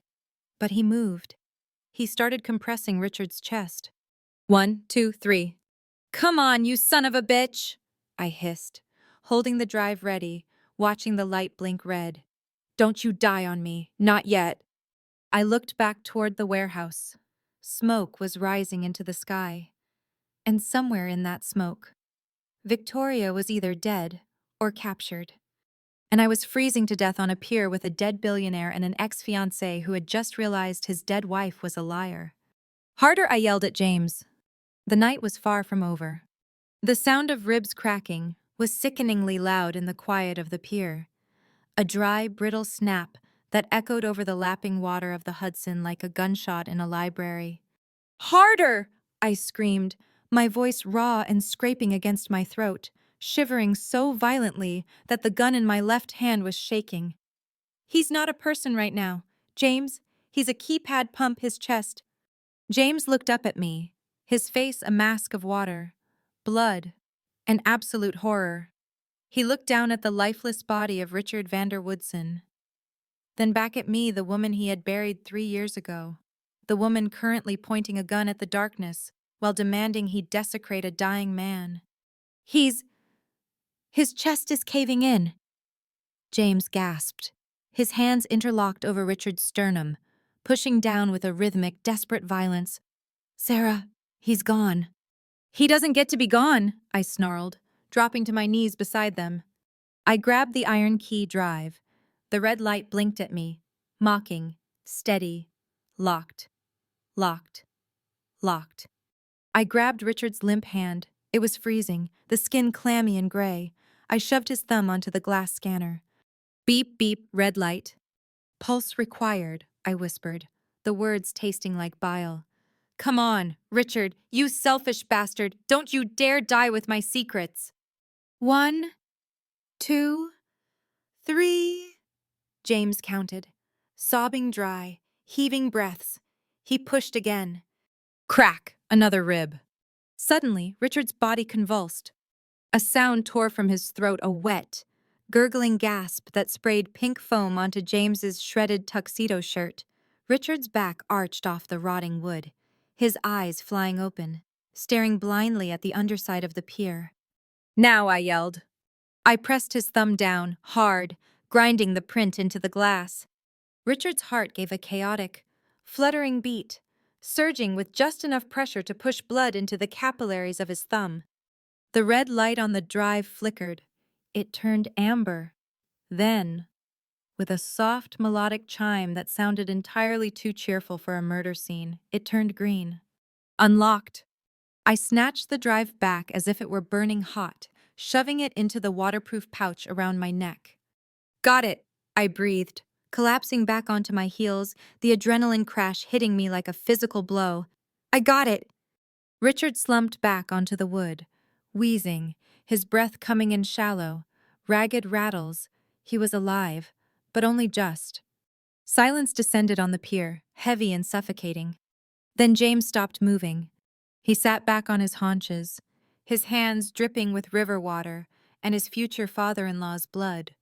He looked at his hands, Then he looked at me. The look wasn't relief, it was hatred. You, James whispered. It wasn't a question, it was an accusation. James, we need to move, I said, trying to keep my voice clinical, professional. The Russians are sweeping the riverbank. If they have thermal scopes.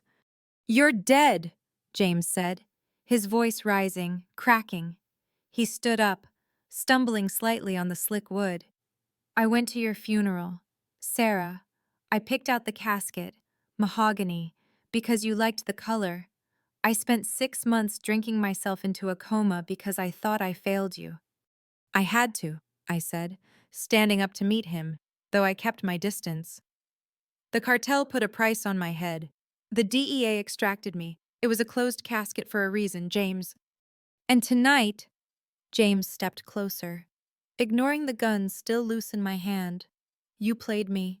Veronica Stone, the fixer. You used me to lure Richard here. You knew this would happen. I knew Richard was a criminal. I shot back, my defense cold and sharp. I knew he was poisoning the city. I didn't know he invited the Russian mob to his own execution. Victoria, James said. The name hung in the air like smoke. He spun around, looking back toward the warehouse.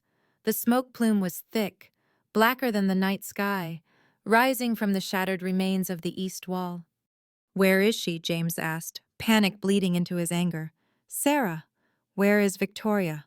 I didn't answer immediately. I looked at the smoke. I remembered the explosion. I remembered the way her body had been thrown like a rag doll. She was in the blast radius, I said quietly. We have to go back, James said, turning toward the ladder that led up to the street level. We have to find her. No, I said. I raised the Glock. I didn't point it at him, but I pointed it at the path he wanted to take. James, listen to me, I said, my voice hard. The Russians didn't kill her. Not yet.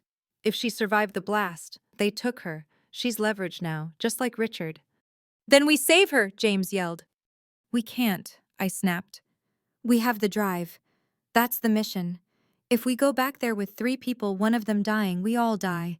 And if we die, the evidence disappears, and Richard wins, the cartel wins. James stared at me.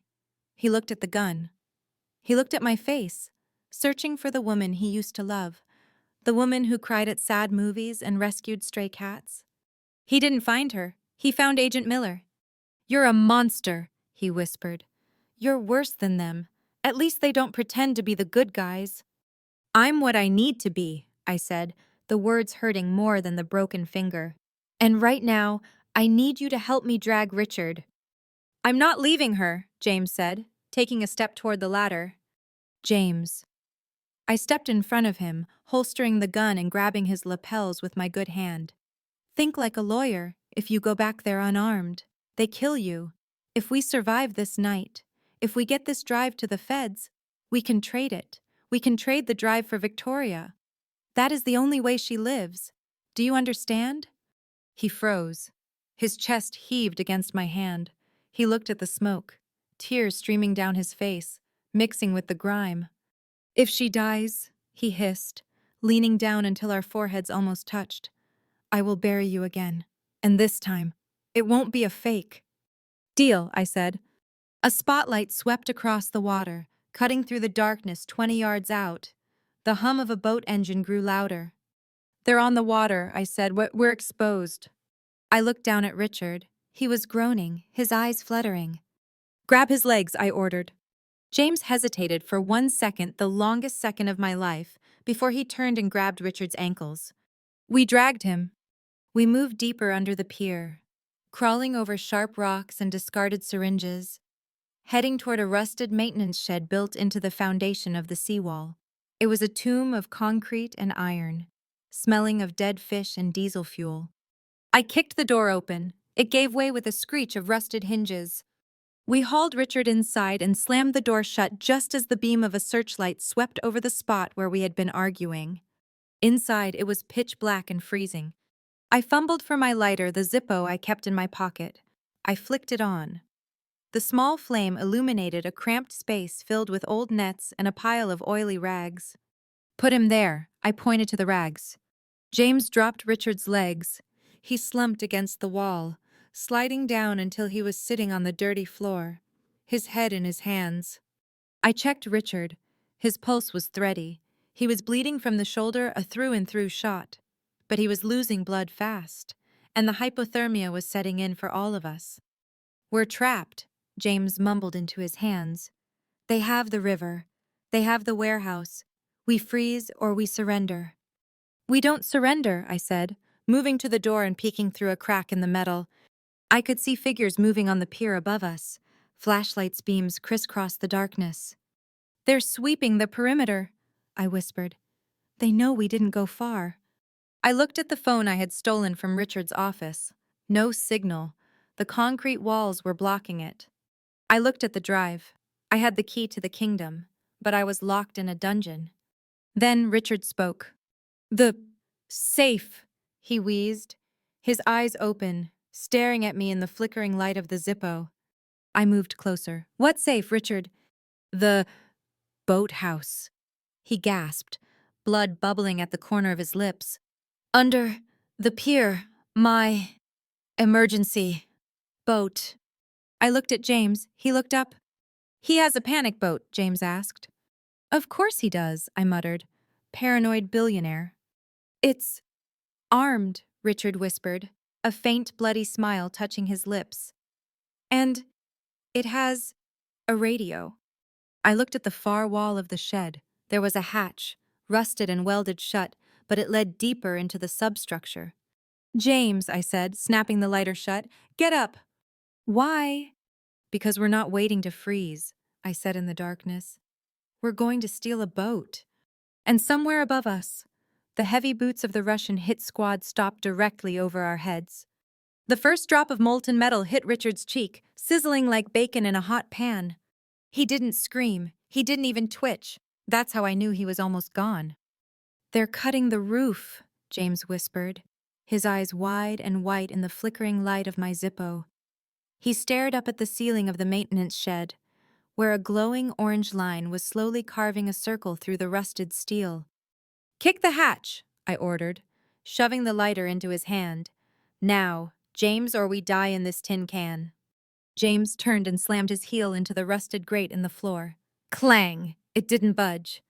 Above us, the orange line completed its circle. The smell of ozone and burnt paint filled the cramped space, choking us. "Again!" I yelled, grabbing Richard's collar and dragging his dead weight away from the drop zone. James roared, a sound of pure, frustrated rage, and stomped on the hatch with both feet. Crunch! The hinges gave way. The grate fell into the darkness below, followed by the splash of black water. "Go!" I shouted. James dropped into the hole just as the ceiling of the shed collapsed. A massive section of steel crashed down, accompanied by the blinding beams of tactical flashlights and the roar of a Russian shout. "Granada, grenade." I didn't think.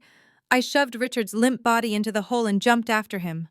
The explosion above was a physical hammer that slammed into my skull, pushing me down into the freezing muck of the substructure. Debris rained down concrete chunks, twisted metal, and fire. I landed in waist-deep water, the cold instantly seizing my breath. I scrambled up, coughing, grabbing Richard's suit jacket before the current could sweep him away. "James," I rasped, the ringing in my ears drowning out the sound of the rushing water. "Here," James choked out from the darkness ahead. "I have a light." The Zippo flickered to life. We were in a tunnel, a concrete intestine running under the pier, slick with algae and smelling of a century of decay. "Move," I commanded, hoisting Richard's arm over my shoulder. "They'll send dogs down next." We moved. It wasn't a run. It was a torture march. Every step was a battle against the submerged debris and the screaming agony of my broken finger. Richard was a sack of wet cement, his feet dragging through the sludge, leaving a trail of blood that washed away instantly in the filthy tide. "Why?" James asked, his voice echoing off the damp walls. He wasn't looking at me. He was hacking at a wall of spider webs with a rusted pipe he'd found. 3 years. Sarah, you let me mourn you. You let me visit an empty grave every Sunday. If you knew I was alive, They would have tortured you, I said, stumbling over a tire. The cartel doesn't just kill agents, they kill families. I erased myself to save you. You didn't save me. James stopped, turning to look at me, the flame illuminating the tears cutting through the grime on his face. You destroyed me. I became this lawyer for scum like Richard because I didn't care anymore. I died with you, Sarah.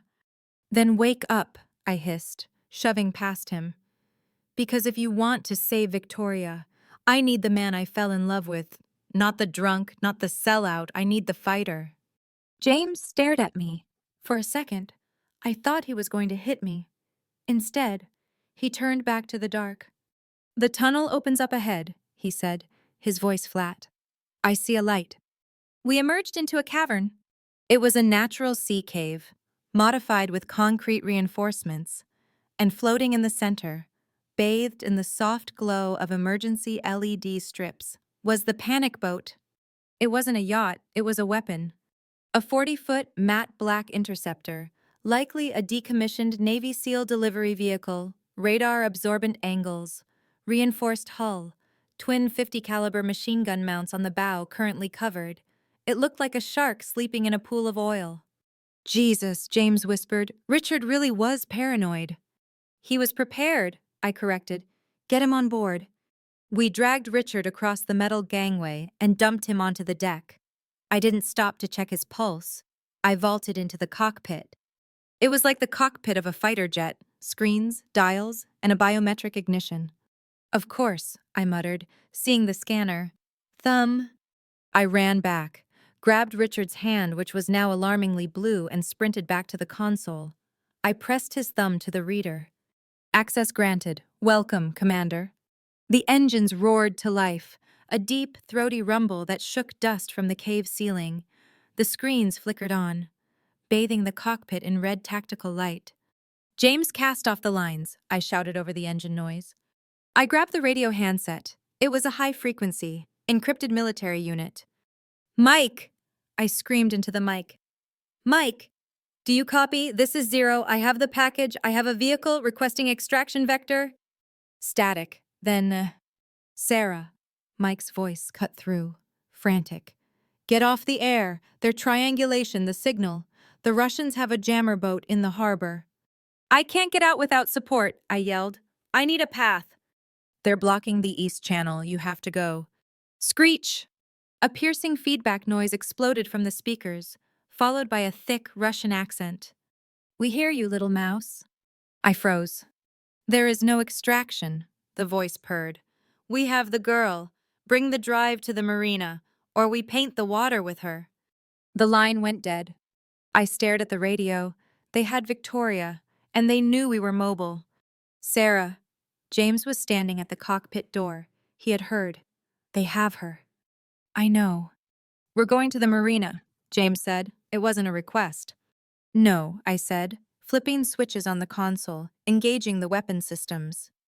If we go to the marina, they kill us all and take the drive. We don't trade. Then what do we do? James screamed, grabbing my shoulder. I looked at the radar screen. A massive red blip was blocking the cave entrance. A Russian gunboat.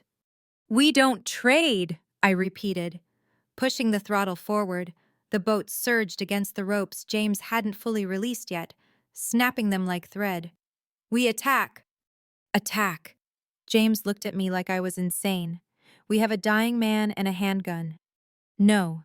I pointed to the bow of the boat, where the canvas covers were blowing off to reveal the twin machine guns. We have a warship. I spun the wheel. The black interceptor swung around, facing the dark mouth of the cave.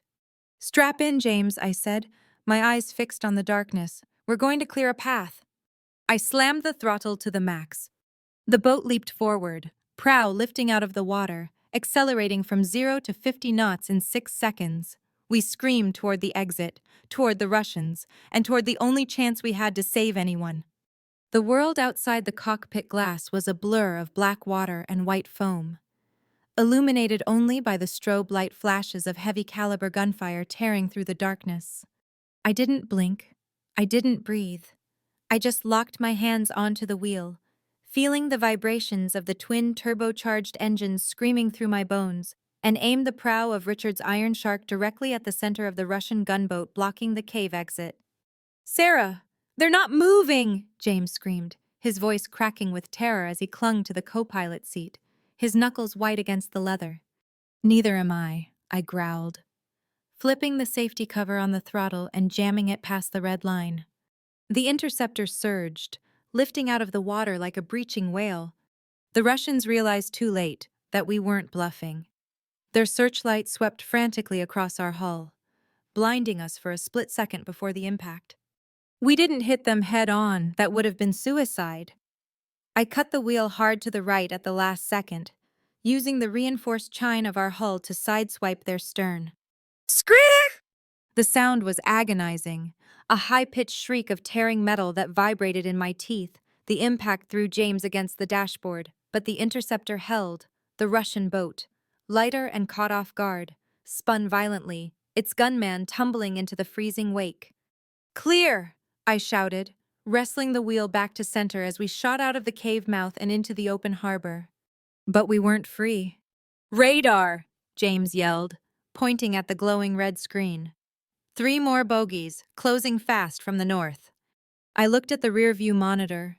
3 fast-attack Zodiacs were bouncing over the waves behind us, their engines roaring like angry hornets. Tracers zipped past our canopy, green streaks of light that hissed when they hit the water. "They're hurting us," I assessed, watching their formation. "They're pushing us toward the marina, toward the kill zone." "We can't go to the marina," James said, unbuckling his harness and scrambling back to check on Richard. "But we can't outrun them forever. This boat is fast, but they have numbers, and air support will be next." I looked at the fuel gauge. We were burning diesel at an alarming rate, and Richard? "How is he?" I called out without turning around. "He's bleeding through the bandages," James shouted over the roar of the engines. "He's gray. Sarah, I think he's crashing again." "Wake him up," I ordered, banking the boat hard to the left, spraying a wall of water to blind the pursuing Zodiacs. "He knows this harbor. He knows where to hide. Wake him up or we all die." James grabbed Richard's lapels and shook him. Richard, listen to me. We need a location." Richard's head lolled. He was dead weight. "Damn it," I hissed. A bullet sparked off the bulletproof glass right in front of my face, leaving a spiderweb fracture. They were getting the range. I scanned the shoreline, warehouses, piers, public docks. Nowhere was safe. If I docked, we were sitting ducks. If I stayed on the water, we were target practice. "Richard." James slapped the billionaire's face, hard. "Wake up." Richard gasped, his eyes flying open, unfocused and wild. He looked at James, then at the tracers flying past the window. "The Russians," he wheezed. "They're behind us," James yelled. "Where do we go? The marina is compromised. Where is the safe harbor?" Richard coughed, a wet hacking sound. He tried to sit up, but failed. He pointed a trembling finger at the navigation console. "Not a harbor," he whispered. "The graveyard." "What graveyard?" I demanded, risking a glance back. "The Navy Yard," Richard choked out. "Dry dock, 6, submerged entry, code 77 Alpha." The Brooklyn Navy Yard. It was a labyrinth of rotting industrial skeletons and decommissioned ships. "That's 5 miles upriver," I calculated instantly. "Through open water."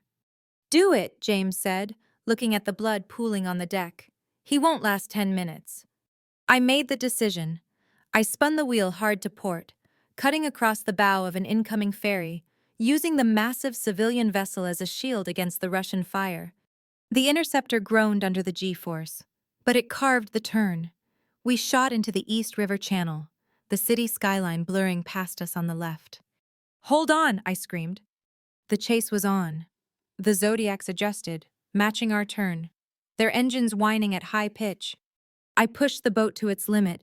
We flew over the chop, the hull slamming down with bone-jarring force every few seconds. There, I spotted the looming, rusted cranes of the Navy Yard ahead. It looked like a city of ghosts. "Where is Dry Dock 6?" James asked, scanning the dark shoreline. "It's underwater." I remembered Richard's words. Submerged entry. I scanned the water line. There, a massive rusted gate half sunk in the river, marked with a faded 6. It looked like a solid wall. Sarah, James warned, seeing where I was aiming. That's a gate. You're going to crash us. Richard said submerged entry, I gritted out. That means we go under or we go through. He's delirious, James shouted. Pull up. Trust the paranoia, I whispered. I didn't pull up. I aimed for the center of the rusted gate. Brace for impact. The Zodiacs behind us slowed down, the Russians likely thinking we were committing suicide. 50 yards, 20 yards, 10. I saw it at the last second. A darker patch of water right at the base of the gate where the steel had rotted away beneath the surface. A gap, barely 6 feet of clearance. I cut the engines. The boat's momentum carried us forward. We hit the water, the bow dipping low. We slid under the gate. Scraw! The radar tower on top of the boat sheared off with a deafening screech of tearing metal. Sparks showered down on the windshield. The hull screamed as it squeezed through the narrow opening. And then silence. We popped up on the other side. We were inside a massive, enclosed concrete cathedral. The dry dock was flooded, dark, and silent. The sounds of the harbor were instantly muffled by 10 feet of concrete walls. We floated in the darkness, the only sound the dripping of water and Richard's ragged breathing. We made it, James whispered, unbuckling his harness and sliding to the floor. My God. I didn't celebrate. I grabbed the flashlight and jumped down to the deck. Tie us off, I ordered, and get the medical kit. We're not safe yet. I swept the light around the cavernous space. It wasn't empty. In the corner, sitting on a raised platform above the waterline, was a black SUV, and next to it, a wall of monitors. This isn't a dry dock, I realized, stepping onto the concrete walkway. It's a command center. I walked over to the monitors. They were dark. I found a master switch and flipped it. Humming, flickering. The screens roared to life, dozens of camera feeds. The estate, the warehouse, the harbor, and one feed labeled holding cell. My heart stopped. On the screen, grainy and green-tinted, was a small, windowless room. A woman was tied to a chair, her head hanging low, her blonde hair matted with blood. Victoria. James, I called out, my voice trembling for the first time that night. Come look at this. James scrambled up the ladder. He looked at the screen. He let out a sound that was half sob, half growl. She's alive, he whispered, touching the cold glass. She's alive, I agreed, looking at the timestamp. But look where she is. I pointed to the corner of the screen. A logo on a crate in the background of the cell. A double-headed eagle. The Russian consulate, I said, the realization hitting me like a physical blow. They didn't take her to a warehouse. They took her to sovereign soil. We can't touch her, James said, his face pale. If we go in there, it's an act of war. I looked at the drive in my pocket. I looked at the screen.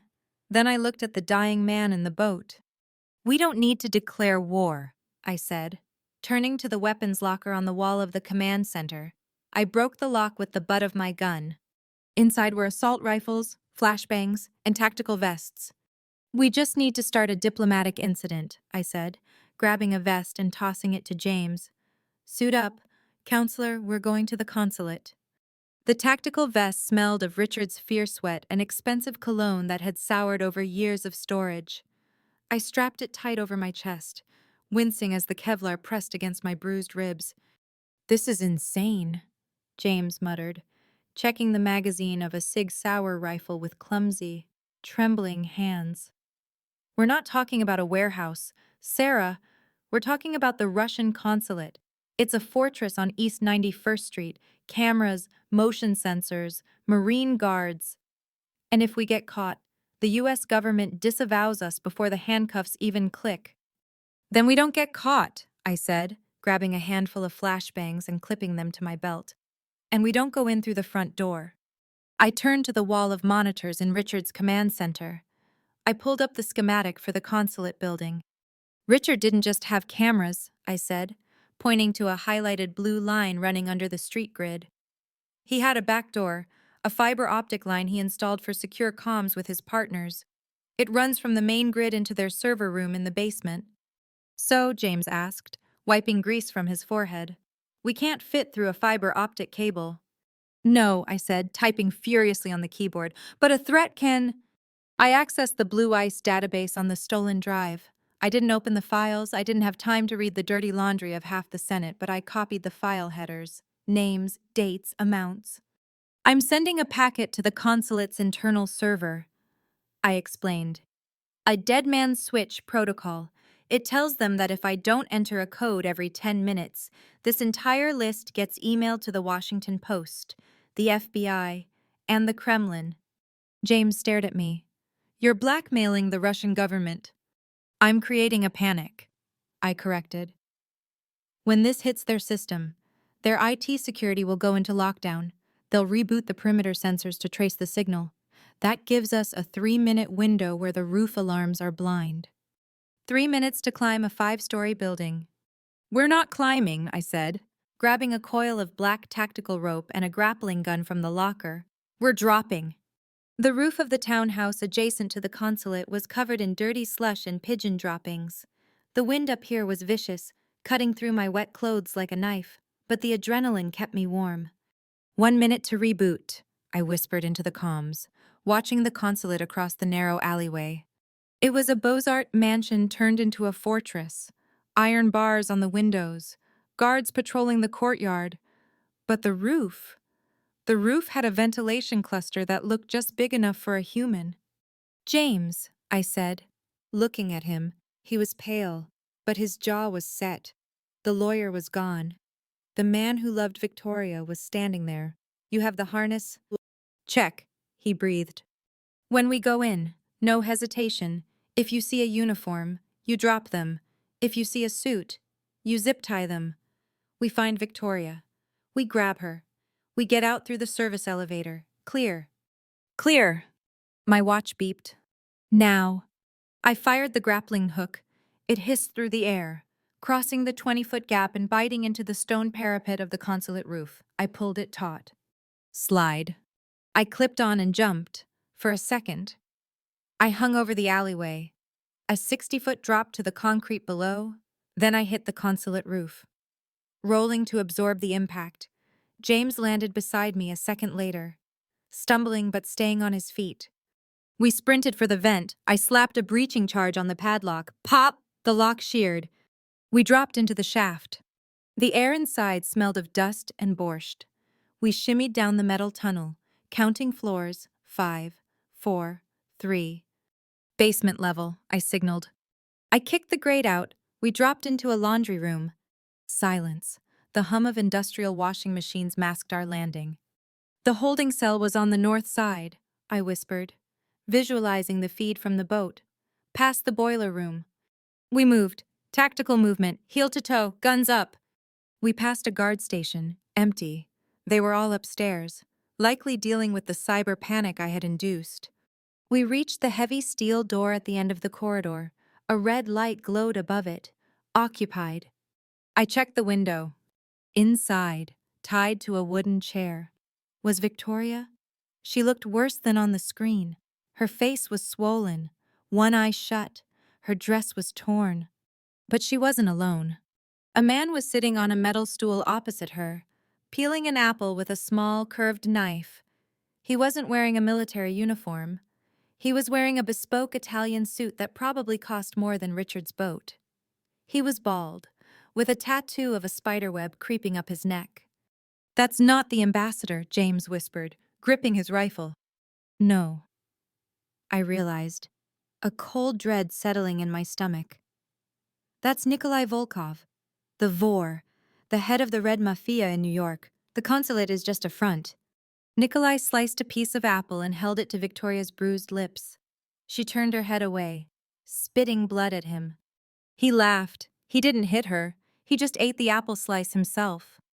Breach on 3, I whispered to James. I take Nikolai. You grab Victoria. 1, 2. I kicked the door. It flew open with a crash. Federal agents, drop the knife, I screamed, sweeping into the room, my sights locked on Nikolai's chest. Nikolai didn't flinch. He didn't even drop the apple. He just looked up, his eyes dead and cold as shark skin. "Ah," he said, his voice thick and gravelly. "The mouse has arrived, and she brought the lawyer." "James!" Victoria screamed, straining against her bonds. "It's a trap! Get out!" I heard the sound behind us too late. The click of multiple safety catches disengaging. I spun around. The corridor we had just come from was filled with Spetsnaz soldiers, black armor, face masks, silent. Their weapons were trained on us. We were boxed in. "Drop them," Nikolai said softly, taking another bite of apple. "Or I carve her pretty face off right now." He placed the tip of the knife against Victoria's cheekbone. I looked at James. He was shaking. His rifle pointed at Nikolai, but he was hyperventilating. "James," I said calm, "put it down." "No," James yelled. "Let her go." "James," I barked, "we're dead if you shoot. Put it down." I lowered my weapon slowly, placing it on the floor.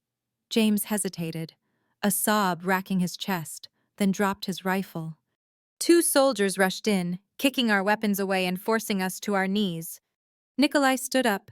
He walked over to me, looking down with a mixture of amusement and curiosity. "So," he said, wiping the apple juice from his hands with a silk handkerchief, "you are the one who stole my ledger." "It's Richard's ledger," I spat back. "Richard," Nikolai laughed. "Richard was a middleman, a delivery boy. Did you think he built the network?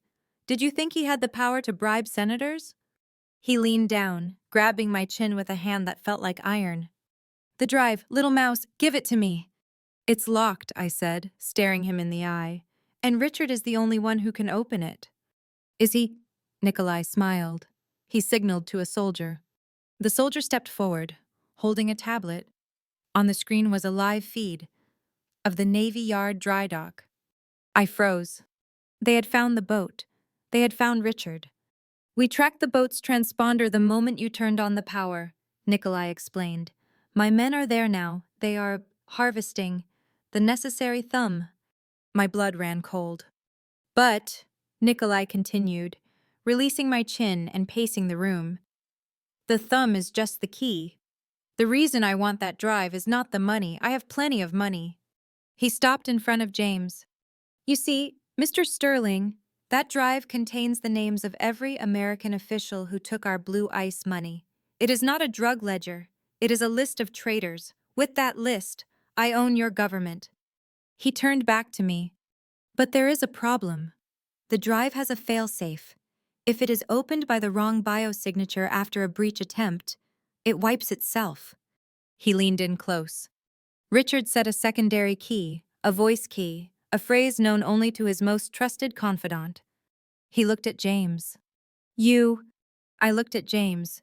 He looked confused. I don't know any code." "Oh, but you do." Nikolai purred. "Richard trusted you with his life. He told me so.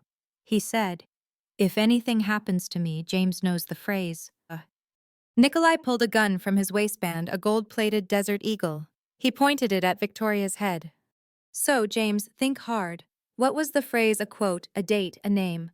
James was trembling. "I don't know, I swear." "Count of 3, Nikolai said, pulling the hammer back. 1. "James, think," Victoria screamed. 2. "Wait," I yelled. "I know it." Nikolai paused. He looked at me. "You—" "I was listening." I lied, my mind racing. "I bugged his office for months. I heard him set it up." "Is that so?" Nikolai smiled.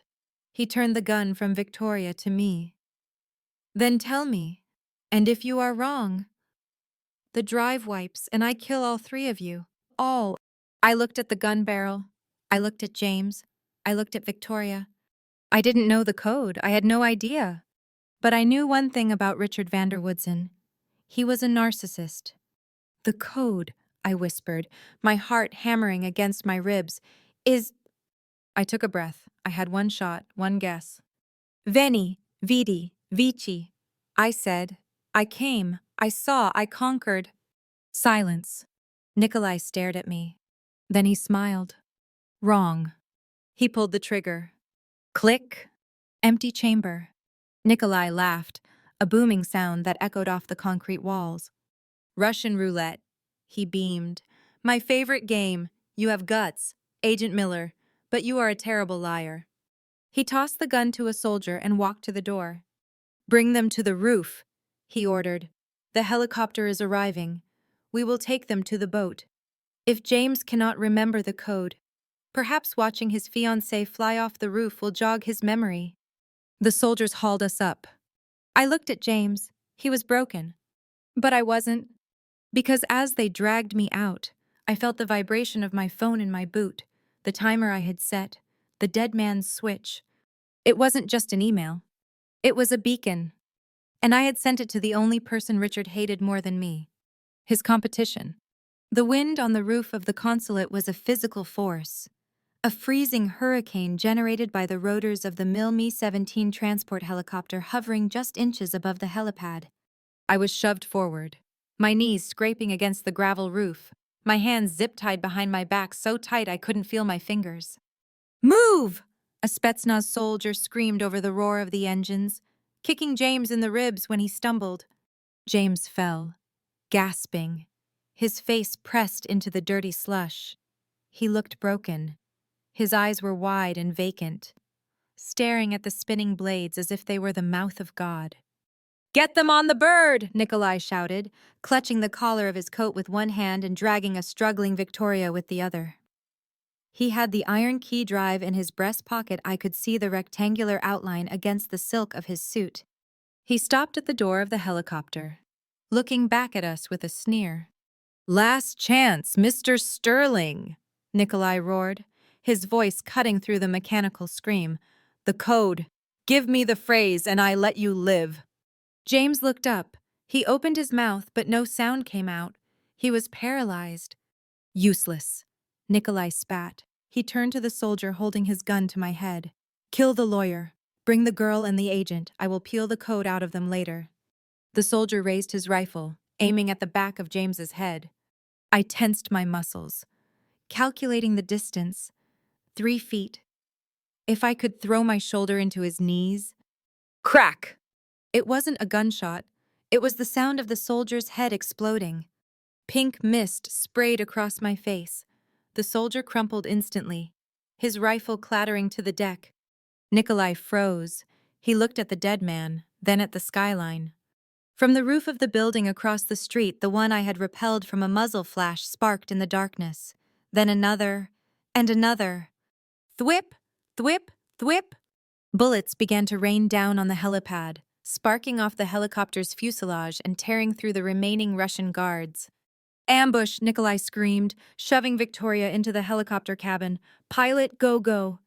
Who is that? James screamed, scrambling backward on his elbows, wiping the soldier's blood from his eyes.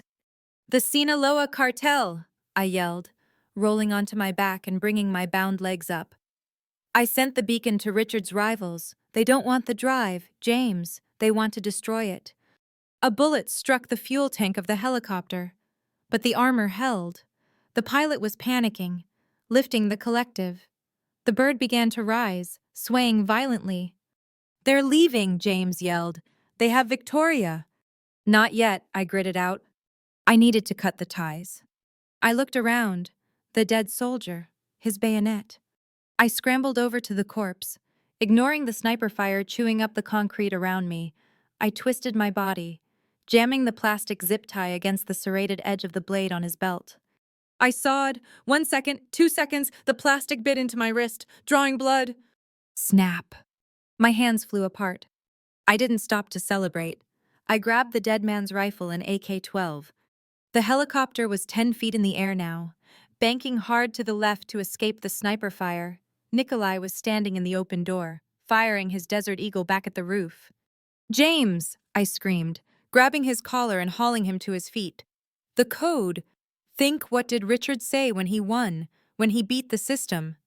James looked at the helicopter. He looked at Victoria, who was fighting the soldier inside, screaming James's name. And then, his eyes cleared. The fear vanished, replaced by a sudden, sharp clarity. The house, James shouted, grabbing my arm. He didn't say I won. He said, The house always wins. Are you sure? It's the password to his life. Sarah, that's the voice key. Good, I said, shoving him toward the stairwell door. Stay here. Keep your head down. Where are you going? I didn't answer. I dropped the rifle. It was too heavy. I sprinted. I ran toward the edge of the helipad, toward the rising black beast. The helicopter was 20 feet up now, turning toward the river. I hit the edge of the roof and launched myself into the void. For a second, I was weightless. The wind roared in my ears. The city lights spun beneath me, a 1,000-foot drop to the pavement. My fingers clawed at the air. Slam! My chest hit the metal landing skid of the helicopter. The impact knocked the wind out of me, bruising my ribs all over again. I slipped. My legs dangled over the abyss. No! I screamed, clamping my arms around the cold steel bar. I hung there, swinging wildly as the helicopter accelerated, the G-force trying to rip me off the metal. I looked down. Cars were tiny specks of light. I looked up. Nikolai was leaning out of the door. He saw me. He smiled, a cruel, delighted smile. He raised his foot and stomped on my fingers. Persistent little mouse, he shouted over the wind.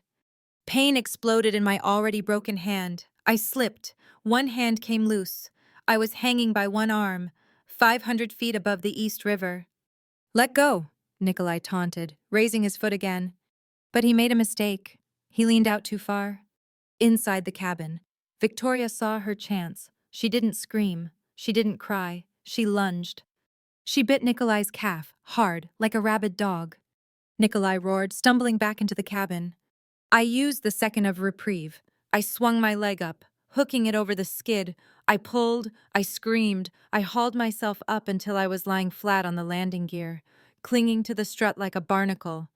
The helicopter banked, speeding toward the open ocean. I was on board. I had no gun, no backup, no exit plan. But I knew the code, and I knew one thing for sure. This ride wasn't landing until one of us was dead. The wind didn't just blow, it stripped the heat from my body layer by layer, screaming in my ears with a physical force that felt like ice picks being driven into my eardrums. I hooked my elbow over the cold steel of the landing skid, every muscle in my upper body burning with a lactic acid fire that threatened to tear my tendons from the bone.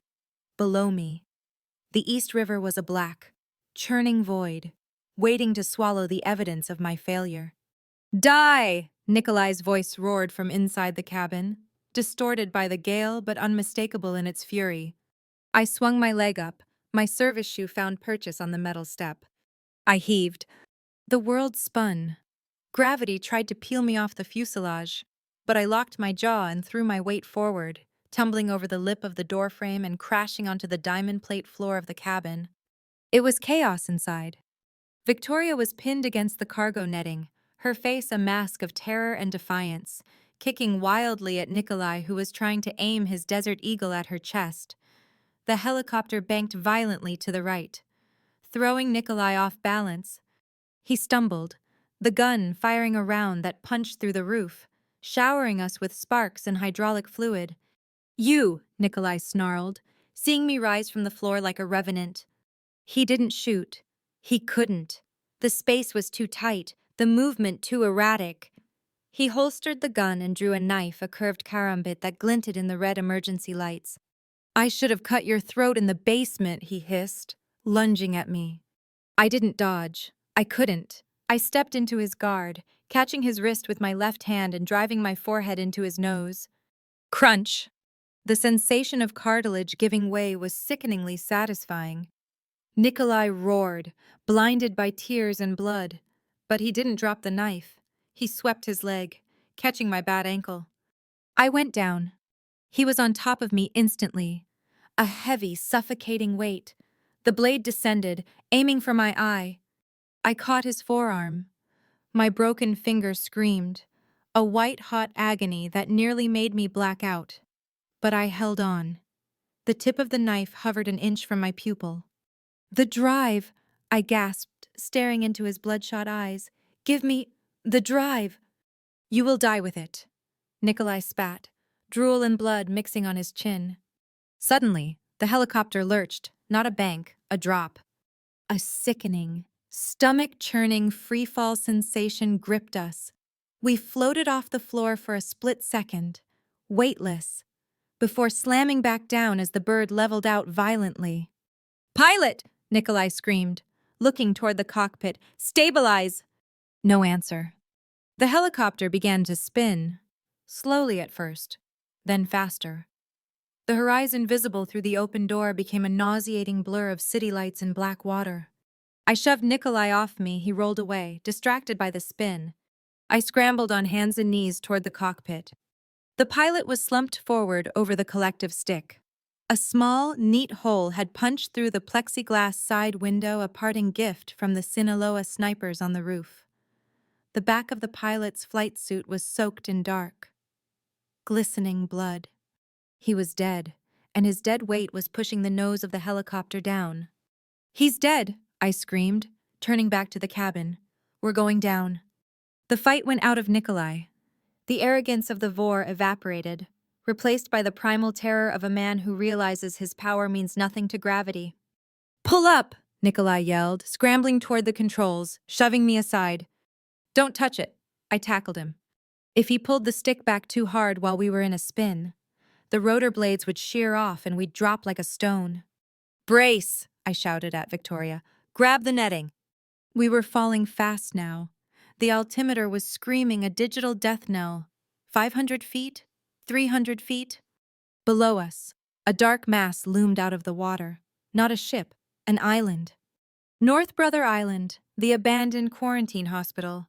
A ghost town of rotting brick and ivy in the middle of the East River. "We're going to hit!" Victoria shrieked. I looked at Nikolai. He wasn't bracing, he was clutching his chest pocket, the drive. I didn't brace for the crash, I launched myself at him. I grabbed his lapel with both hands, burying my face in his chest just as the landing skids tore through the canopy of the trees. Scree! The sound was the end of the world. Metal shearing, branches snapping like gunshots. The fuselage slam-danced through the oak trees, spinning, crushing, disintegrating. The tail boom snapped off. The main rotor blades struck a brick chimney, exploding into lethal shrapnel that shredded the fuselage like a tin can. We tumbled. Up became down. The world was a washing machine of pain, glass, and freezing air. Then, impact. A massive, bone-shattering thud that knocked the air from my lungs and plunged the world into silence. Darkness. Cold. The smell of aviation fuel. I gasped, inhaling smoke that burned my throat. I was alive. I tried to move. My legs were pinned, not by metal, but by a heavy, lifeless weight. I pushed. The weight rolled away. I fumbled for the lighter in my pocket. My hands were numb, sticky with blood that might not be mine. Flick! The small flame illuminated the wreckage. The helicopter was lying on its side, cracked open like an egg. We were in a snow-covered clearing, surrounded by the ruins of an old hospital building. Next to me lay Nikolai. His neck was twisted at an unnatural angle. His eyes were open, staring at nothing. The carambit was still clutched in his dead hand. I didn't feel relief, I felt urgency. I reached into his suit pocket. It was empty. Panic, cold and sharp, pierced through the concussion fog. "No," I rasped, digging through his other pockets. "No, no, no." "Looking for this." The voice was weak, trembling, but alive. I turned the lighter. Victoria was hanging upside down, still strapped into her seatbelt. Her face was cut, blood dripping into her hair, but her hands were clutching something tight against her chest. The black iron key drive. "You bit him," I whispered, remembering the struggle. "You picked his pocket." Victoria coughed, wincing in pain. He was distracted." She looked at me, hanging there in the wreckage of a Russian helicopter on a haunted island. "James knows the code," she whispered. "He said the house always wins." "Yeah," I said, crawling over to her to cut the belt. "He knows." "So," Victoria looked at the drive, then at me. Her eyes were hard. "We have the evidence, we have the key, and we have the password." I sliced the belt. She fell into my arms, groaning. "We have everything," I said, looking out at the dark woods of the island where police boats were surely already heading. "Except away off this island," Victoria noted, shivering. I looked at the dead pilot. I looked at the dead Vor. We don't need a way off, I said, taking the drive from her and feeling its cold weight. We just need to survive until the sun comes up. Because when the sun comes up, I'm going to burn Richard Vander Woodson to the ground. But first, we had to survive the freezing night, and on North Brother Island, the cold wasn't the only thing that killed. The silence on North Brother Island wasn't peaceful. It was heavy, like a woolen blanket soaked in ice water, muffling everything but the screaming of the wind through the skeleton of the tuberculosis pavilion. "They're here," I whispered, pressing my back against the rotting brickwork of the old boiler room. Victoria didn't ask how I knew.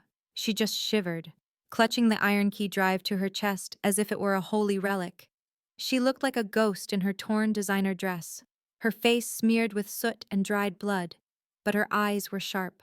The fear was gone, replaced by the cold, hard clarity of a woman who had just survived a plane crash. Through the shattered window, we saw them. Two black zodiacs slicing through the chop of the East River, cutting their engines as they drifted toward the rotting pier. No lights, no sirens. Just 6 men in thermal goggles moving with the silent, predatory grace of a cleanup crew that didn't plan on leaving any garbage behind. 6 of them, I counted, checking the magazine of the Desert Eagle I had scavenged from Nikolai's corpse. 7 rounds, 1 broken hand, and you. "I don't have a gun," Victoria hissed, her teeth chattering. "You don't need a gun," I said, grabbing a rusty iron pipe from the floor and shoving it into her hand. "You need to be the bait." "Excuse me." "They're tracking the drive," I explained, pointing to the device in her hand. "It has a passive RFID tag. As long as you hold that, they know exactly where you are. I'm going to flank them. You're going to lead them into the kill box." "You want me to run toward the men who want to kill me?" "I want you to run toward the X-ray ward," I said, pointing to the looming ivy-covered building up the hill. "The floorboards are rotted through on the 2nd level. It's a death trap. Lead them upstairs, then cross the support beam. They'll follow, and they'll fall." Victoria looked at the dark, gaping maw of the hospital ruins. She looked at the pipe in her hand. Then she looked at me. "If I die," she whispered, "I'm haunting you." "Deal," I said. "Go." She ran. She didn't run like a socialite. She ran like a prey animal that had decided to become a problem. She scrambled up the snowy embankment, her silhouette stark against the moonlight. I melted into the shadows of the underbrush, circling wide. The Russians hit the beach. They didn't speak. They fanned out, their thermal goggles glowing soft green in the dark. One of them checked a handheld scanner. He pointed up the hill. "Target acquired," a voice crackled over the wind. "Moving north." They took the bait. I waited until the last man, the rear guard, passed my position. He was big, moving slower than the others, scanning the trees with a suppressed carbine. I stepped out from behind a dead oak tree. I didn't shoot. A gunshot would alert the others. I swung the heavy branch I had picked up like a baseball bat. Thwack! It connected with the back of his knee. He grunted, buckling, before he could turn. I drove the butt of the Desert Eagle into his temple. He dropped like a sack of cement. I stripped his radio and his earpiece. I put it in my ear. "Target is stationary in the main building, 2nd floor." I smirked. "Good girl, Victoria." I moved faster, limping on my bad ankle, following their tracks into the hospital.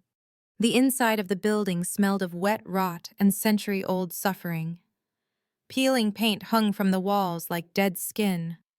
The wind whistled through the empty window frames, sounding like the wheezing of the ghosts that supposedly haunted this place. I heard footsteps above me, heavy boots on creaking wood. I found the staircase. It was missing half its steps. I climbed the railing, hauling myself up with one good arm, gritting my teeth against the pain in my broken finger. "She is cornered," a Russian voice echoed from the hallway. "End of the hall." I reached the landing. 4 Russians were advancing down the corridor. At the far end, standing on a narrow steel beam that spanned a gaping hole in the floor where the ward used to be, stood Victoria. She looked terrified, but she was holding the drive over the edge of the abyss, a 3-story drop into the flooded basement. "Come any closer and I drop it!" she screamed. The lead Russian paused. "Do not be stupid, girl. Give it to us, and we make it quick." "Come get it," she challenged, stepping back. The Russians moved forward, all 4 of them. They stepped onto the rotted section of the floor. "Crack!" The wood groaned. "Now!" I screamed from behind them. I raised the Desert Eagle and fired a single shot, not at the men, at the rusted support bracket holding the floor joist to the wall. Bang! The bracket sheared. The floor disintegrated. It wasn't a slide, it was a collapse. The entire hallway gave way in a cloud of dust and splinters. The 4 Russians didn't even have time to scream. They just vanished, dropping 30 feet into the dark water of the basement below. Splash, crunch. Victoria teetered on the beam, waving her arms wildly. "Don't fall," I yelled. Sprinting along the remaining ledge, I reached out my hand. She grabbed it. Her grip was iron. I pulled her onto the safe platform just as the rest of the floor crumbled away. We lay there on the dusty concrete, gasping for air, listening to the groans and splashes from the pit below. "You shot the floor," Victoria wheezed, staring at me with wide eyes. "You actually shot the floor." "I told you it was a trap," I said, checking the magazine. Empty. "We need to move. There's still one more out there. The leader." "No," a voice said from the shadows of the stairwell. "I am right here." We spun around. The final Russian, the team leader, stepped out. He hadn't fallen. He had stayed back to cover the exit. He leveled his rifle at us. "Clever," he said, his accent thick, "but gravity only works once." I was out of ammo. Victoria had a pipe. He had an assault rifle. "Put the drive on the floor," he ordered. "Then kneel." I looked at Victoria. She was trembling, but she didn't drop the drive. "Do it!" he barked, tightening his finger on the trigger. Suddenly, a red dot appeared on his chest, then another on his forehead, then a third on his throat. The Russian froze. He saw the dots dancing on his black tactical vest. Thwip, thwip, thwip! 3 muffled shots rang out from the window behind him. The Russian jerked violently, 3 holes appearing in his chest before he even heard the sound. He collapsed backward, dead before he hit the ground. I looked at the window. A figure was rappelling down from the roof, black tactical gear, night vision goggles. He swung through the window, landing in a crouch, weapon raised. He flipped up his goggles. It was Mike. And behind him, climbing through the window with the grace of a drunk bear, was James Sterling. "James!" Victoria screamed, scrambling up and throwing herself at him. James caught her, burying his face in her neck, sobbing openly. I thought the crash." "We're alive," she cried. "We're alive." Mike walked over to me. He looked at the hole in the floor, then at the dead Russian, then at me. "You look like hell, Miller," he said, holstering his weapon. "You're late," I said, trying to stand and failing as my ankle finally gave out. Mike caught me. "I brought a boat," Mike said. "DEA Tactical is 5 minutes out. We have to go. Now." "The drive?" Mike asked. Victoria pulled away from James. She held up the iron key. "Right here," she said. "Give it to me," Mike said, reaching for it. "I'll book it into evidence. We'll get you into protective custody." I reached out and grabbed Victoria's wrist. "No," I said. The room went silent. "Sarah," James asked, "what are you doing? We won." "We didn't win," I said, looking at Mike. "If that drive goes into an evidence locker, it disappears. Nikolai said it himself. There are names on there, senators, judges, people who sign Mike's paycheck." I looked at Mike. He didn't argue. He knew the system as well as I did. "So what do we do?" Victoria asked. "We can't keep it." "No," I said, taking the drive from her. "We don't keep it. We give it to everyone." I looked at James. "The code," I said. "The house always wins." "Yes," James nodded. "Mike," I said, "do you still have that contact at the pirate radio station in Brooklyn? The one with the heavy transmitter?" Mike's eyes widened. "Sarah, if you broadcast this, that's treason. That's a life sentence." "Only if they catch us," I said, limping toward the window. "And frankly, I'm tired of hiding in the trash."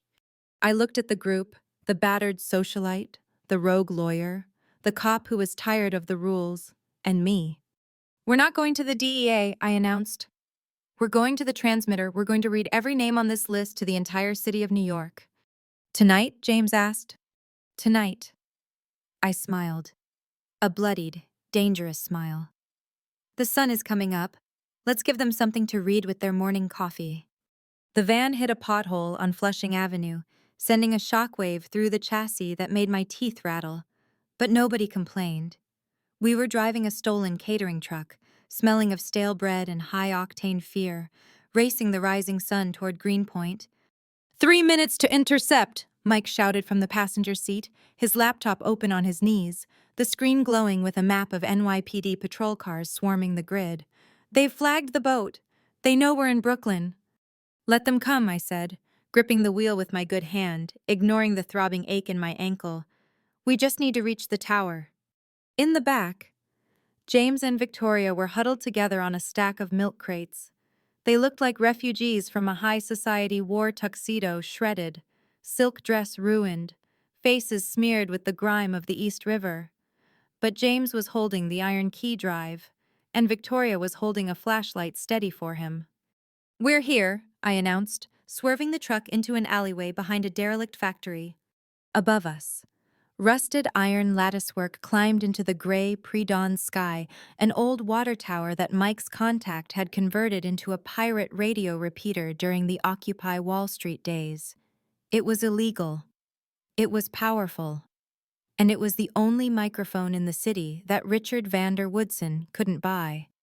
"Go!" I yelled, kicking the door open. We sprinted. The stairs were a nightmare of rusted metal and pigeon feathers.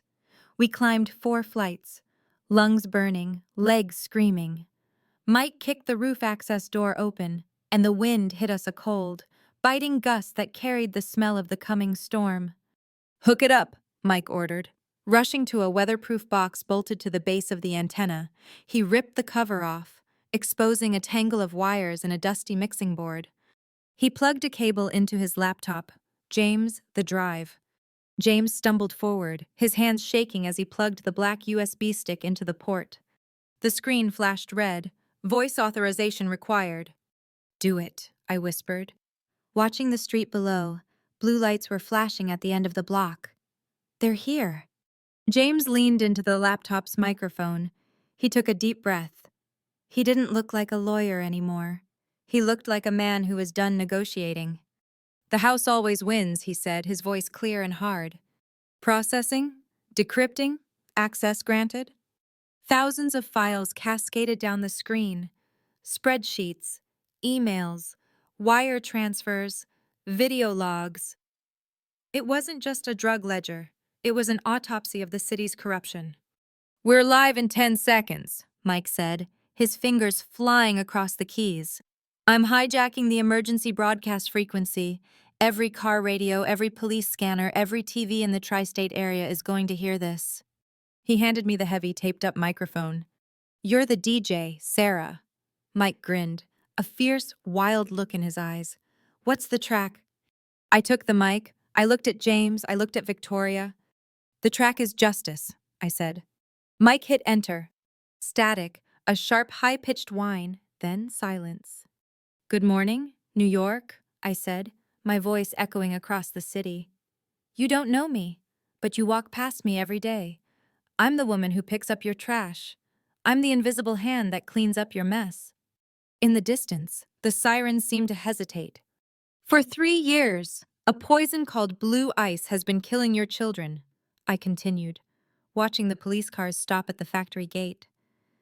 "You were told it was a street problem. You were told it came from the gutters, but it didn't." I scrolled through the list on the screen. "It came from the penthouses," I said. "It came from the people who smile at you on the evening news." "Read the names," Victoria whispered, standing beside me, her hand on my shoulder. "Let's start with the suppliers," I said. "Richard Vander Woodson, CEO of Vander Woodson Pharmaceuticals." I saw the cops below looking up. They weren't rushing the building, they were listening. "But Richard had help," I went on. "He needed protection. He needed laws to look the other way." I took a breath. Senator Charles Holloway, account number 774 Bravo, $3 million in crypto transfers. Judge Ellen Scott, the woman who signs the search warrants, 500,000 a month. Police Commissioner Frank D'Amico, the man who is currently outside this building trying to arrest me. Below, the blue lights were joined by news helicopters. The air was filling with the sound of rotors. I am uploading the full ledger now, I said. Every email, every bribe, every video of a meeting where they laughed about the overdose rates in the Bronx. On the laptop screen, a progress bar raced toward 100%, upload complete. You can't bury this, I said, my voice cracking with the weight of it all. It's not in a dumpster anymore. It's in the cloud. It's on your phones. It's in your hands. I looked at the sunrise breaking over the Manhattan skyline. It was painting the city in gold and blood. My name is Agent Sarah Miller. I finished. I was dead, but I got better. And to the people on this list, run. Mike cut the feed. The silence on the roof was deafening. We have to go, Mike said, smashing the laptop with his boot and tossing the pieces off the roof. The upload is done. The internet has it. Now we disappear. Where? James asked, looking at the chaos below. They have the perimeter. Not the water tower? Mike pointed to a zip-line cable stretching from our roof to the adjacent tenement building, a rusty escape route left over from the squatters. One at a time, I ordered. James, you first. Take Victoria. James grabbed a pulley from the crate. He wrapped his arm around Victoria's waist. He looked at me one last time. Sarah, he said, thank you. Go, I smiled. They jumped. They slid across the gap, disappearing into the open window of the building across the alley, just as the roof door behind me exploded inward. Police on the ground. SWAT team members poured onto the roof. Mike was next. He saluted me and slid down the line. I was the last one. Freeze! A cop screamed, aiming his rifle at me. I looked at him. I looked at the zip line. I raised my hands. Don't shoot, I yelled. I surrender. The cop lowered his weapon slightly, moving to cuff me. Just kidding, I whispered. I grabbed the cable with my gloved hands, ignoring the pulley, and jumped. The friction burned through the leather gloves. Smoke trailed from my hands. I hit the window ledge across the alley hard, rolling into the room just as bullets sparked against the brickwork outside. Move, Mike yelled, dragging me toward the back stairs. We walked out of the front door of the tenement building 2 blocks away. We weren't running, we were walking. Mike had ditched his tactical gear for a hoodie. James had stolen a long coat from a hallway rack. Victoria was wearing a painter's coverall we found in a renovation unit, and I was just another face in the crowd. We walked past an electronics store. A crowd was gathered around the TVs in the window. On the screen, chaos. Senator Holloway was being led out of his home in handcuffs, shouting at reporters. The police commissioner was barricaded in his office. The ticker tape at the bottom of the screen read, "The blue ice leaks thousands implicated." People were cheering. Some were crying. We stopped at the corner. A black sedan pulled up. It wasn't the feds. It was an Uber Mike had called. We piled in. Where to? The driver asked, bored, not looking up from his phone. I looked at James. He was holding Victoria's hand. They looked battered, broken, and completely free. I looked at Mike. He was smiling, already checking the dark web on his phone to see the download stats. I looked out the window at the city I had cleaned. It was still dirty. It would always be dirty. But today it smelled a little less like rot. Just drive west, I said, leaning my head back against the seat and closing my eyes, until we run out of road. The car pulled away, merging into the morning traffic. I reached into my pocket. I pulled out the crumpled, water-damaged $100 bill James had given me that first night in the snow. I rolled down the window. I held it out into the wind. I let it go. It fluttered away, dancing over the asphalt, disappearing into the rearview mirror. I didn't need it. I didn't need the badge. I didn't need the revenge. The house had won, but I had burned the casino down. End of series.